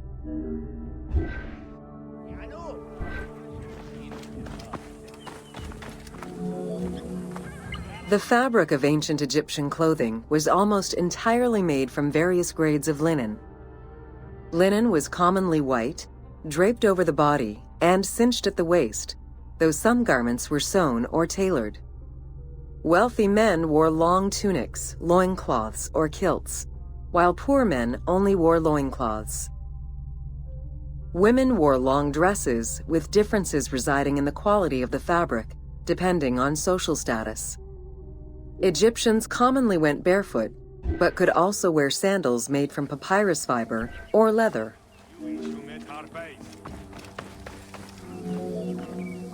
Cosmetics, including concoctions to prevent body odor and bad breath, were an integral part of everyday life for Egyptians.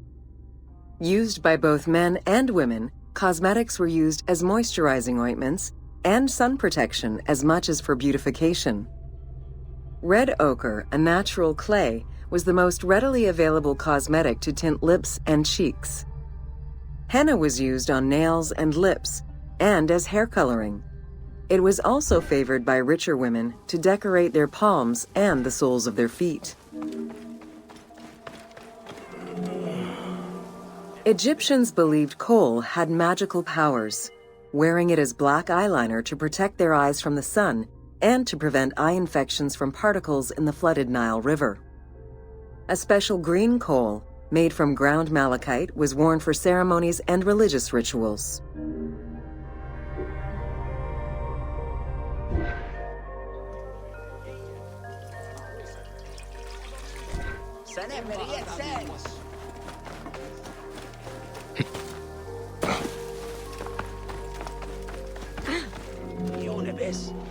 Women and teenage girls wore their hair long and often braided.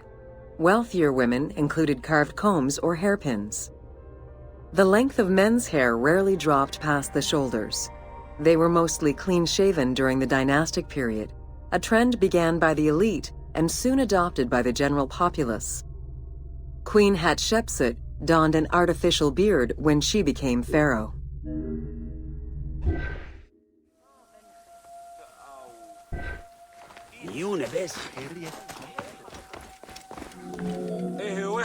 Wigs were very popular, used for special occasions or to conceal gray hair or baldness. They were fastened in place with beeswax. The most expensive wigs were made from human hair and reserved for royalty. Other wigs were composed of linen, wool, or animal hair. Peruki. Robi mu peruk. Mojego. Prepubescent children generally had their heads shaved. Young girls kept some strands intact, while young boys had a braid worn on the side.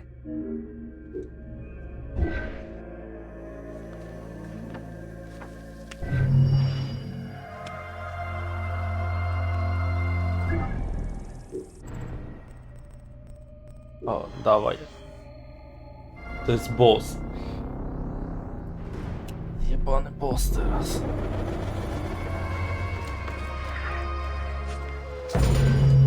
Welcome to Artisans of Ancient Egypt.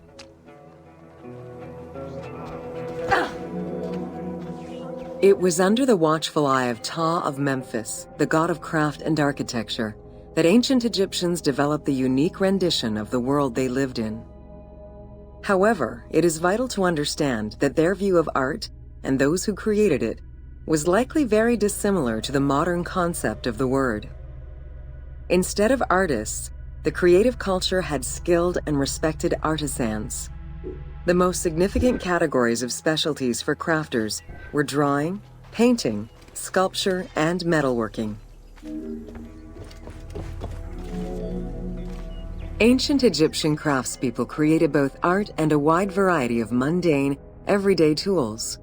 Every item created had a specific purpose and was produced by anonymous artisans who worked alone or with a team. Most crafts, such as pottery and metalworking, were utilized for everyday items. Luxury goods and artwork illustrations served temple rituals and were not meant for public display. Artisans rarely signed their names to the work, though they were clearly aware that they possessed a unique skill and talent for the task.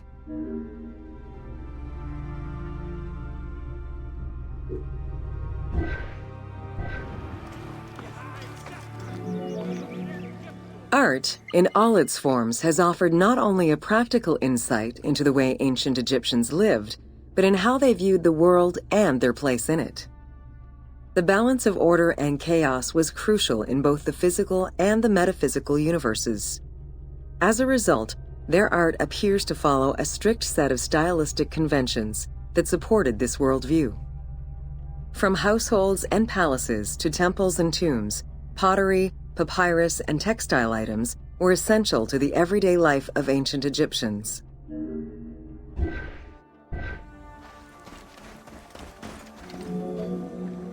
In ancient Egyptian culture, drawing was used as illustration, such as seen in the Book of the Dead. It was also the first step in the creation of a relief, painting, or statue. Two-dimensional representations were concerned with order and form, and were intended to honor gods and promote the transition of the soul to the afterlife.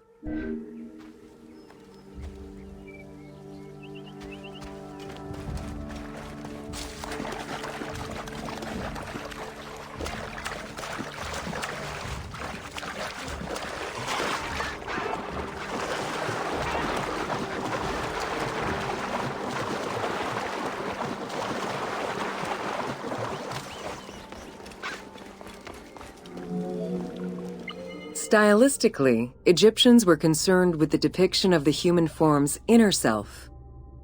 As such, artistic representations were not concerned with realism, but rather with idealized youth and perfectly harmonious visuals.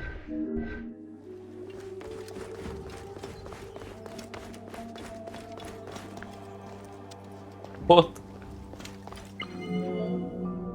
An exception to this were scenes depicting hunting and battle, where the environment and enemies moved in lively, even chaotic ways. Animals and foes were depicted piled up, as if describing chaos, with Egyptians standing in solemn, disciplined poses, bringing order to the scene.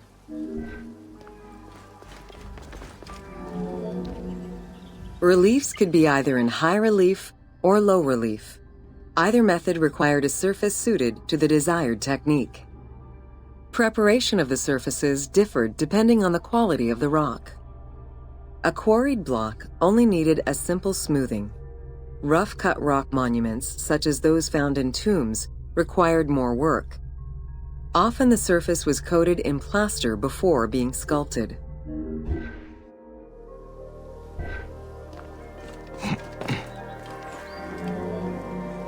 For reliefs, preliminary sketches were drawn in red, then framed with a red grid to position the elements of the scenes. Corrected sketches were in black, and once approved, the scene was ready to be carved. This method likely explains the name given to relief makers, the one who draws the outlines.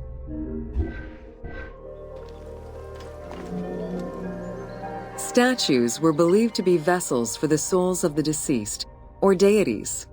That is why a sculptor was called the one who makes it live. This divine duty earned them the utmost respect. As with a relief, creation of a sculpture began with a drawing. Most statues were made of quarried blocks of stone, primarily limestone, though sometimes harder stones such as quartzite were also used.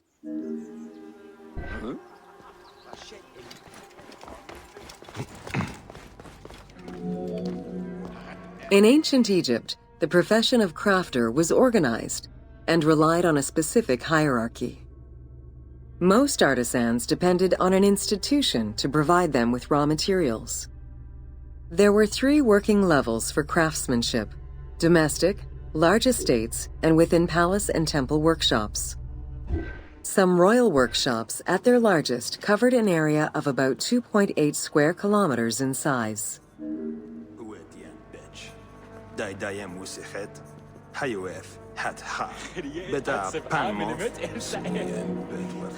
At the domestic level, most Egyptians were craftspeople to a greater or lesser extent. The ability to repair tools was a daily necessity.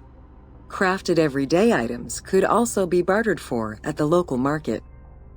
Artisans with skills but lacking in resources worked at large estates, where the elite provided them with space to work and raw materials.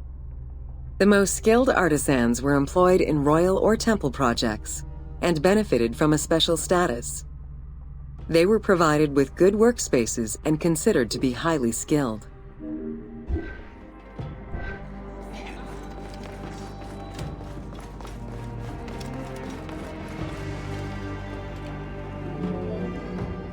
An ancient text known as the Satires of Trades has a number of descriptive summaries that offer teasing glimpses into how artisans were perceived. A coppersmith was said to stink and have fingers that resembled crocodile droppings, while potters were said to be like those who lived in bogs. This view was likely exaggerated in order to highlight the most enviable position of all, that of the scribe.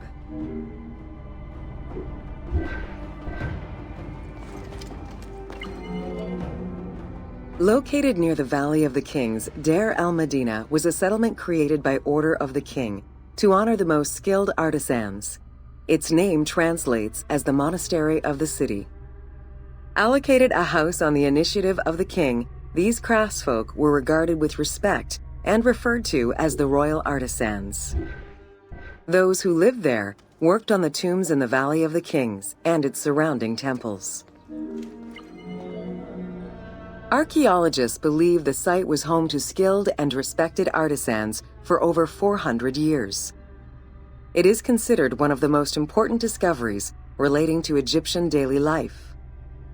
While much of the focus of Egyptian archaeology was on its kings and queens, it wasn't until the excavation of Deir el-Medina that Egyptologists were given a valuable window into the community life of ancient Egyptian artisans.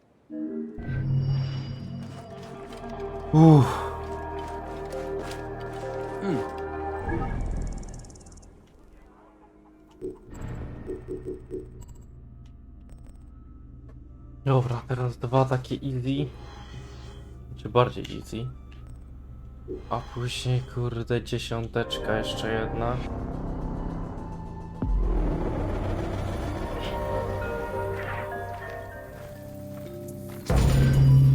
Welcome to Evolution of Pottery. Excavations all over Egypt have uncovered enormous quantities of pottery vessels of all shapes and sizes. The production of pottery was mainly confined to the outskirts of settlements due to the materials required and to keep the kiln smoke away from inhabited spaces. The function of the product determined the selection of the raw material, its treatment, its form, as well as the finishing of the surface.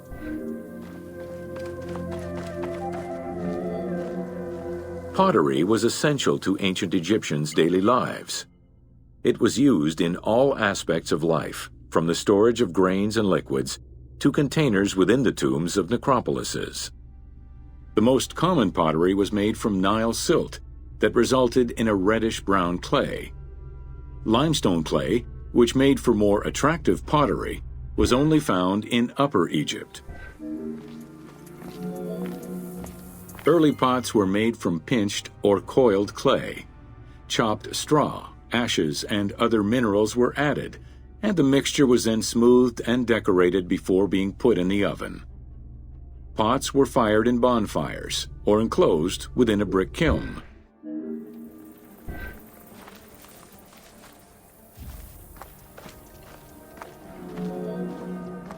The potter's wheel was utilized during the Old Kingdom. Pottery became smoother and more polished, similar to river stones. It was decorated primarily in red pigment, with the black color achieved by exposing it to smoke. Pottery workshops were attached to palaces or temples, and around the late period, specialized workshops began to appear.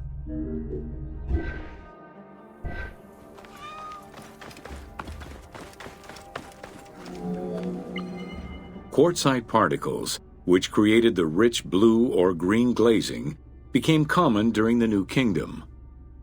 Mediterranean motifs and tin-based glazing came with the Greco-Roman era.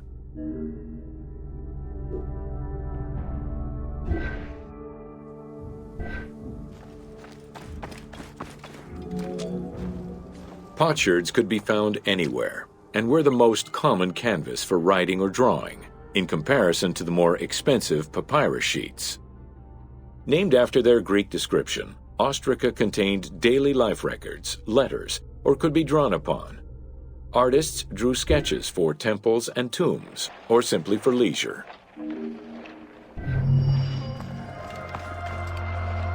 O, kręcą.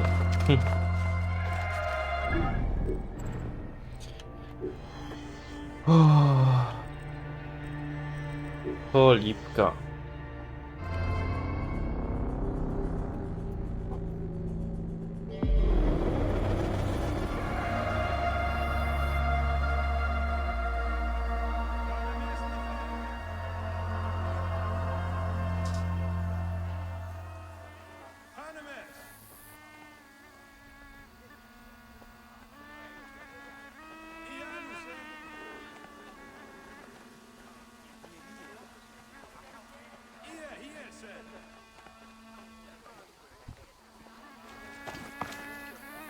Dawaj, kurwa, dawaj.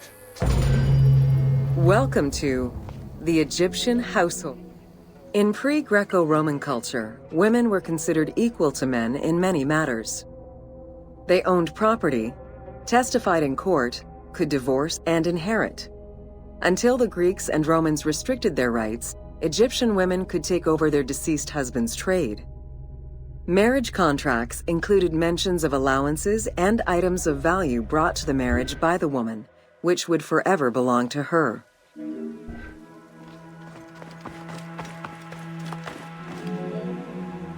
Certain professions were open only to women, such as weaving or professional mourning, while others were available to both genders, including working as servants for the rich households. Social status did have an impact, though. The higher in status, the easier it was to obtain education and access different professions.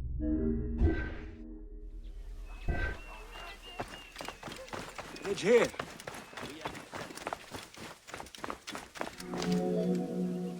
Homes were generally composed of 3 rooms. First, there was the entrance, furnished with a small bench of brick, probably intended for a statue and protective divinity. Then there was the ceremonial room, meant to receive guests. The last room was either a bedroom or kitchen. Furniture consisted of basic chairs, chests, and storage. Tables were not used for family dinners. Instead, each individual had a small table of their own.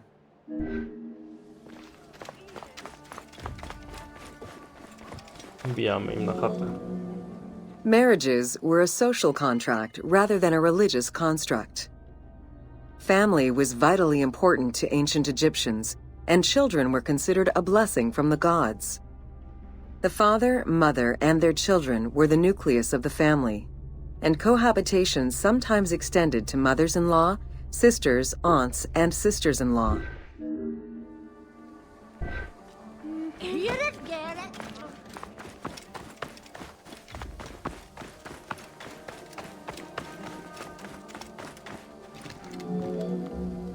Status and wealth played a large role in the style and size of ancient Egyptian homes. Commoners' houses were built with sun-baked mud bricks. Wealthier homes were often painted in white and decorated with various motifs.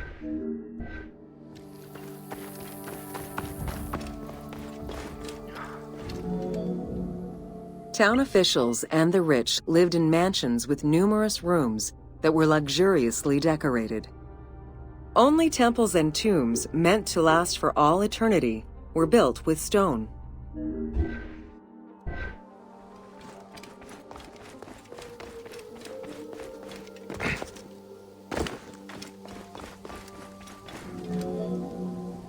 Funeral stone inscriptions focused on the main member of a household. Encircling this person would then be a spouse, parents, and children, possibly even siblings. These stones were so structured because there were no surnames in ancient Egyptian culture. Parents and children were a sort of family tree, which allowed for the identification of the deceased.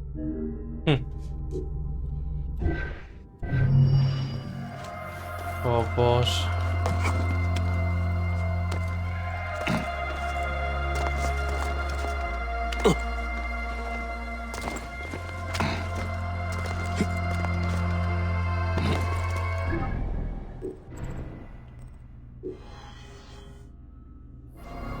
Piwo i chleb.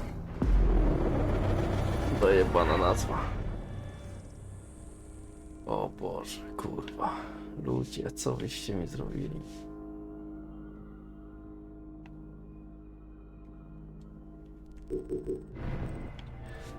Jeszcze 3.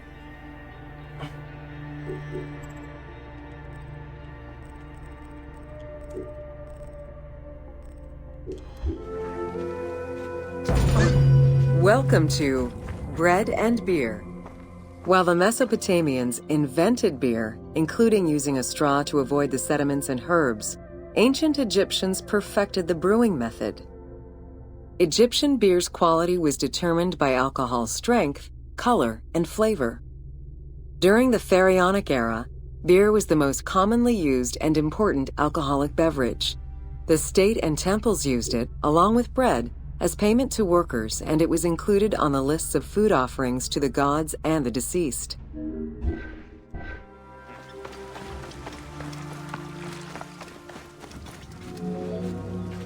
Beer was the popular drink of ceremonies and festivals. The festival of drunkenness was even dedicated to it. Considered to be quite nutritional, beer was also significant in the day-to-day lives of ancient Egyptians. Egyptian adults and children consumed beer with all of their meals, and medical texts include hundreds of remedies that contain beer. It remained the most popular alcoholic beverage until the Roman era.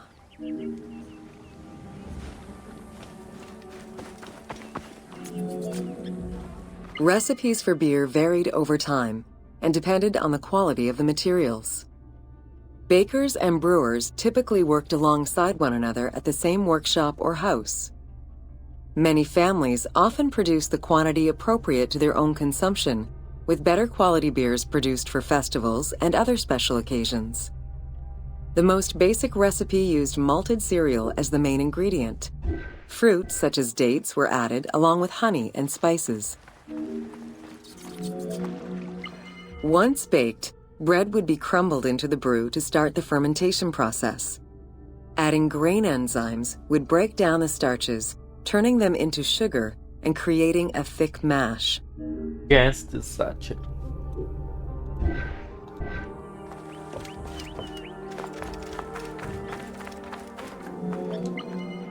Once ready, the bread and grain mixture was compressed and then strained through a sieve with water into the mix of malt beer.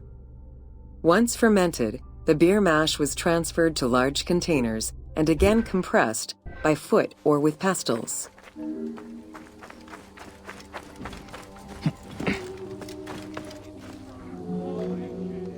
Once smooth, the beer was stored in pottery jars and sealed with a clay stopper. It probably couldn't be kept for long and likely had a thick, pasty appearance and texture. Very little was wasted. Leftover grains were reused to make sourdough bread or combined with the next batch of beer. While there are many ancient accounts for making bread, most of the knowledge known about ancient Egyptian brewing comes from an account by the alchemist Zosimus over 300 years after Cleopatra's reign. More recently, Dr. Delwyn Samuel, an archaeobotanist, has proposed alternate antique techniques to brew beer. However, experts are unable to replicate an authentic beer since not all of the techniques and ingredients used by ancient Egyptians are known yet. Food was prepared on the floor until the Middle Kingdom, when cooking benches were introduced. The introduction of durum wheat improved bread quality, meaning that the upper and middle classes ate better. The poor, however, still made do with a diet consisting of a gruel made of vegetables, softened bread, or barley.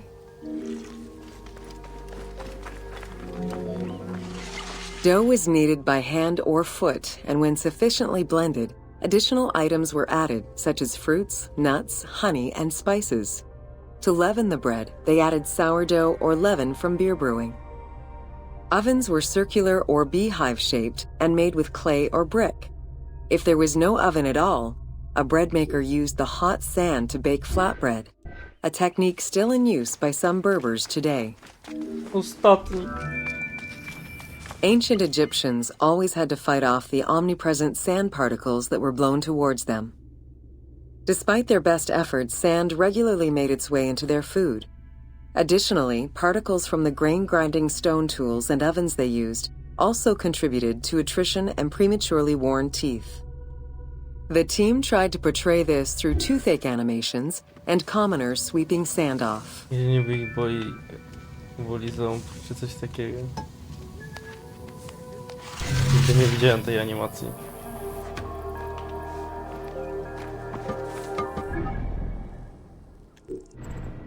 Dobra, zostaje 2. 2 i paszport ukończony. Robimy F12 Yellow.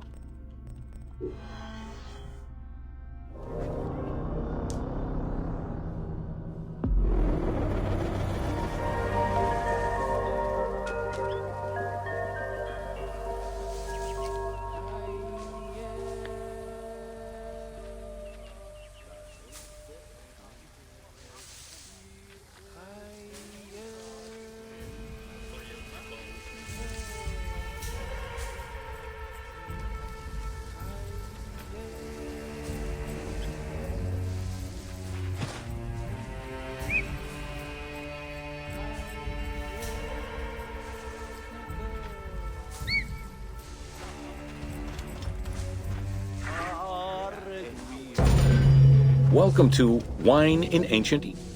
When the god Horus lost his eye in a war with Seth, the ancient Egyptians believed the eye turned into a vine, and the vine's tears became wine. Early texts, dating back to 3150 BCE, contain the hieroglyph for vine. Regarded as extremely valuable, wine was highly sought after by the elite. It was also an essential part of many religious ceremonies. A millennia-old tradition, grape cultivation and wine production was regimented in the way typical of ancient Egyptian bureaucracy. Egyptians kept careful records of winemakers, which they clearly identified on labels. Every landowner with a modicum of self-respect usually kept a vineyard. This held particularly true in the regions of the Fayum and the Nile Delta.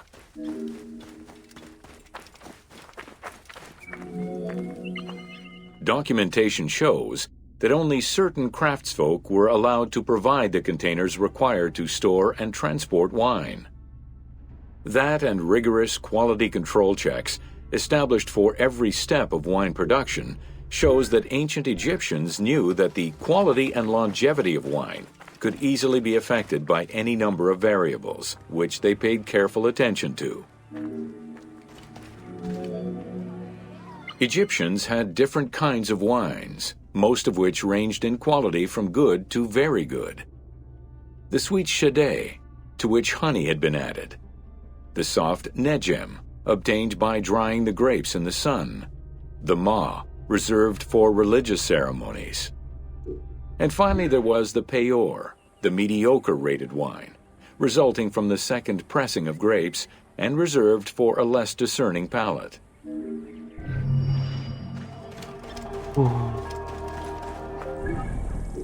Ostatnie.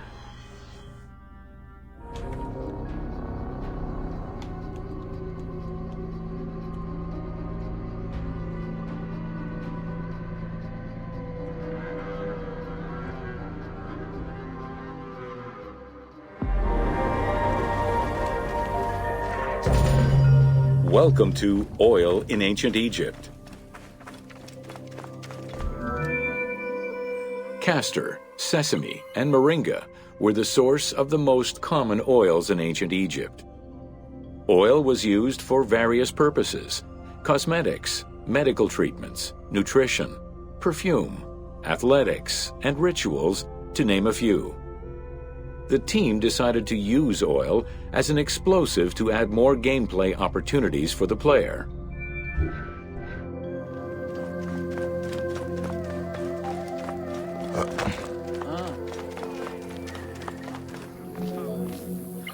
Ancient Egyptians originally used castor oil in wick lamps, but also for cosmetics, such as facial and hair treatments. There is mention in some papyrus of castor oil being prescribed to treat constipation and help pregnant women. Castor beans were found in ancient Egyptian tombs as early as 4000 BCE. Castor oil was made by pressing the beans from the plant of the same name. Ostatnie. Olive trees were present, though scarce, in ancient Egypt's early history, and olives were mostly imported from Syria and Palestine. Their use and cultivation remained uncommon until the mass arrival of Greek settlers during the reign of the Ptolemies, when demand increased sharply. Olive trees were normally found in the region of the Fayum and the lands surrounding Alexandria.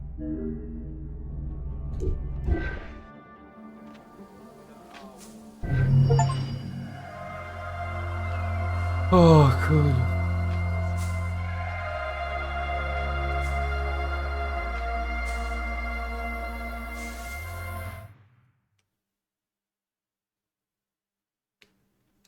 Co?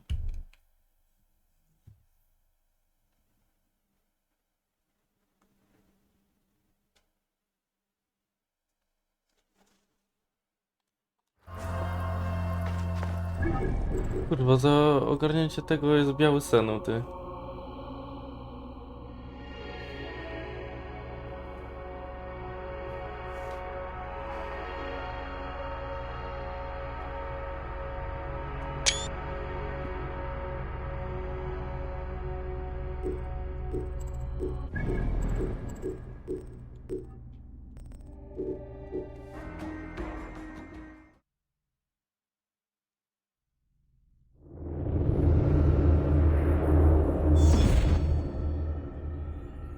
O ja.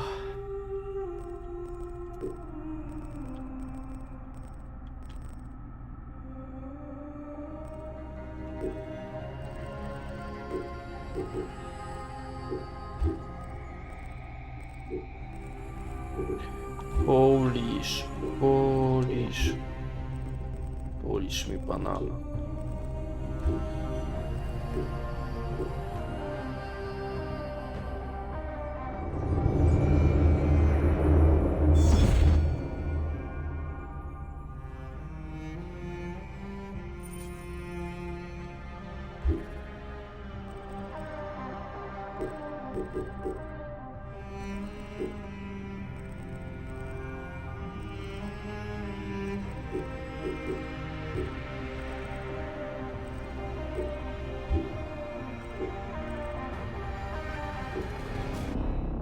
O mama, je. Skawny. Jaki kurwa skawny Aphrodite. Jeszcze to zrobiłem wszystko. Wyposażenie. Jest i on. Jest i biały ten. Biały orzeł.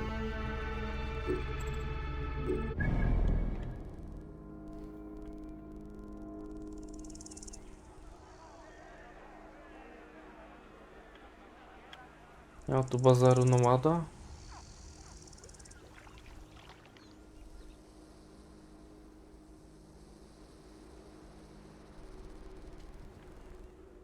Co to kurwa jest tylko jeden bazar nomada?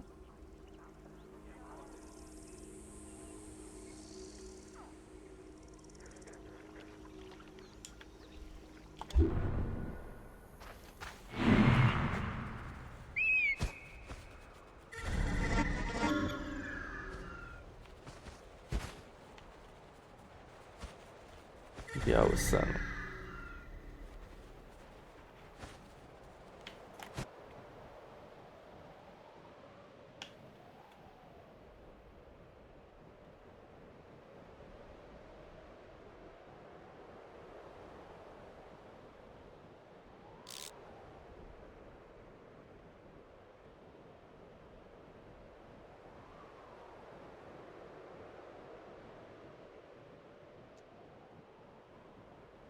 Nie wyłączy się teraz ta jebana kamera.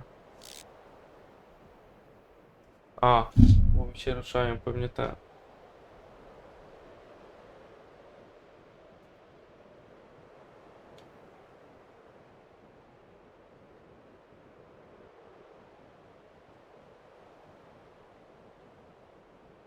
No.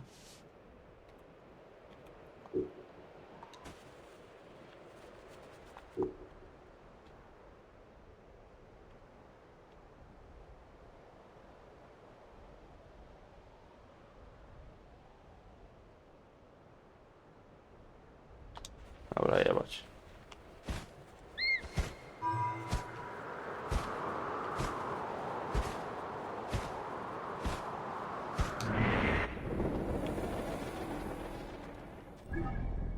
O, jest jedna misja, dobra.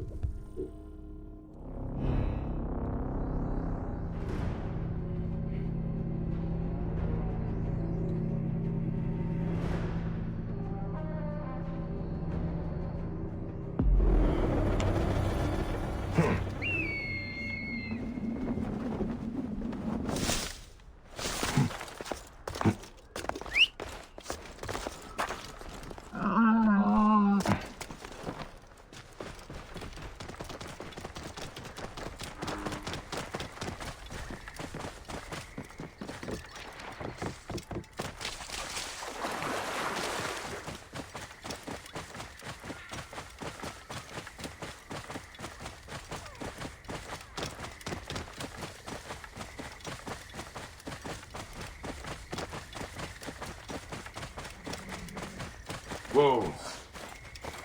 Good timing. I have been told that... Hyenas? No. Hippos? Neck, I can't remember. Some sort of beast has been attacking a village I've taken an interest in. Should you help them, I would be well pleased.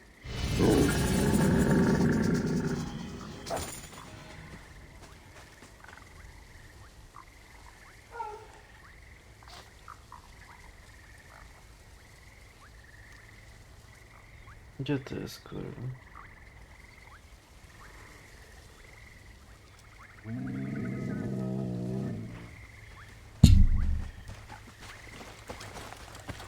Jaki to jest poziom tego? Tam ty pierwszy, to może dobry level. Może dobry item trafi.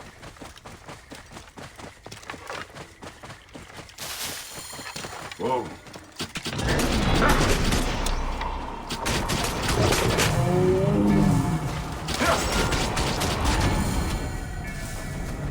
Whoa.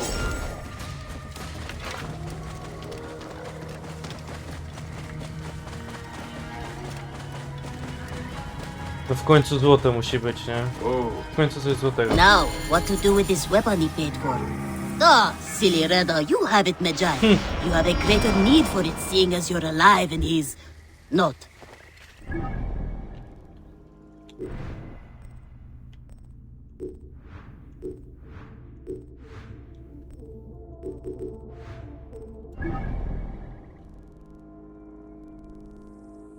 Dobra, zostało niewiele do przejścia tego.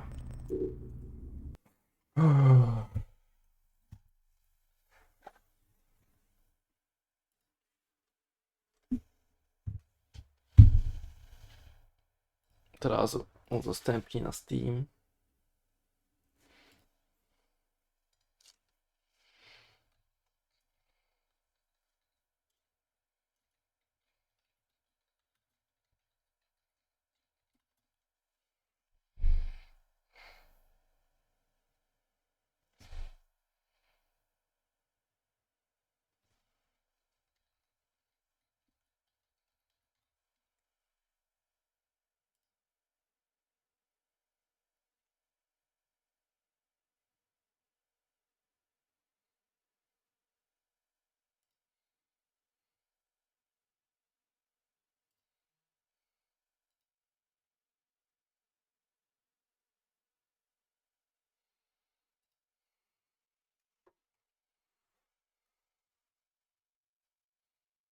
Co za pojeb, kurwa.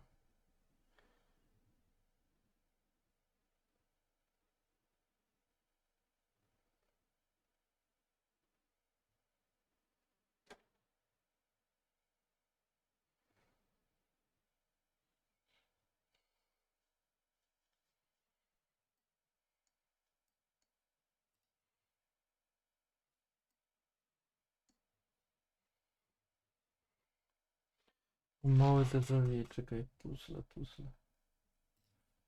puzzle, ale dajmy profil, zrzuty ekranu,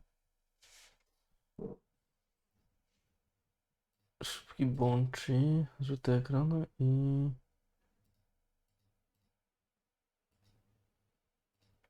nie da się na przykład z jakiejś konkretnej gry?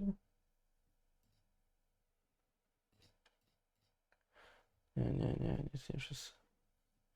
A patrz, są tu zdjęcia, które ten...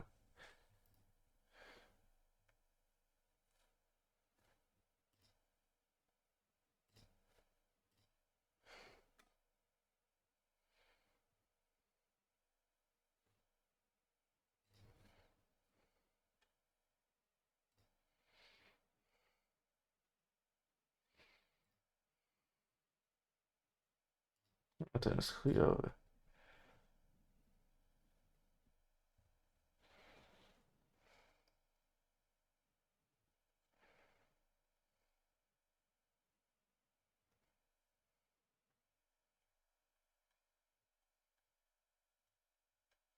O, i tutaj mogę zobaczyć, czy nie miałem czegoś podobnego.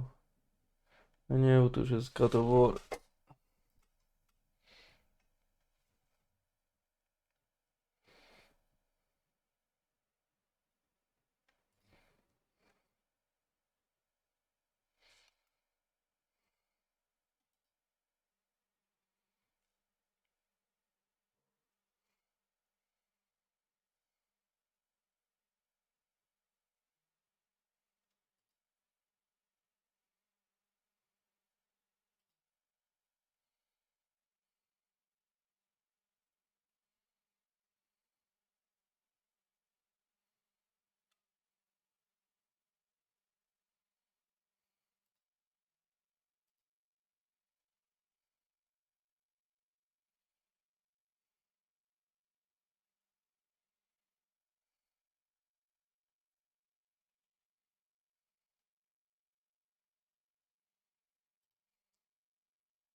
Dobra. Mm. Puzzle są. Puzzle. Gdzie to kurwa jest? Tu jest. Dobra.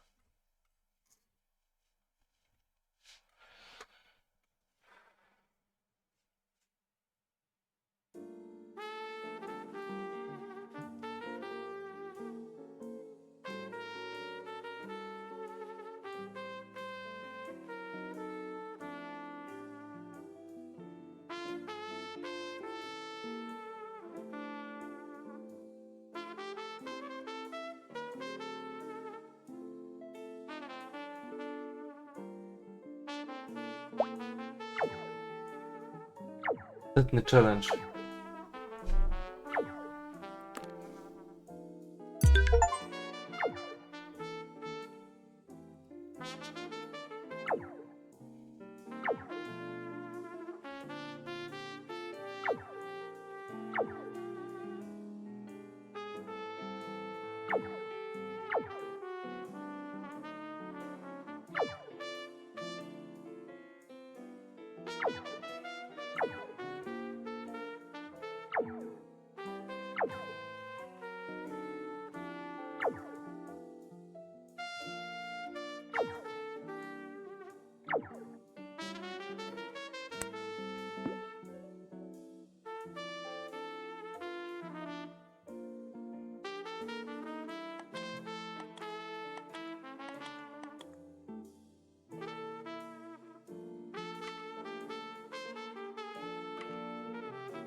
Darmowe puzzle by trzeba było ułożyć wszystkie.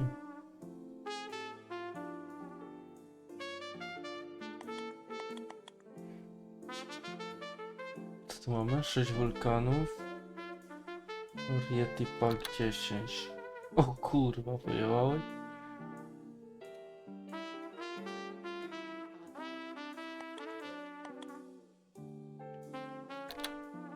Wulkany są easy.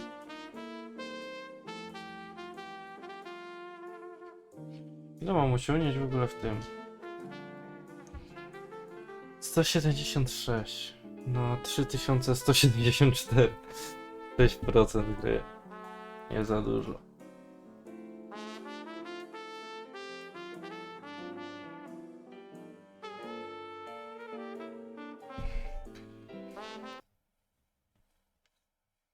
Dobra, koniec.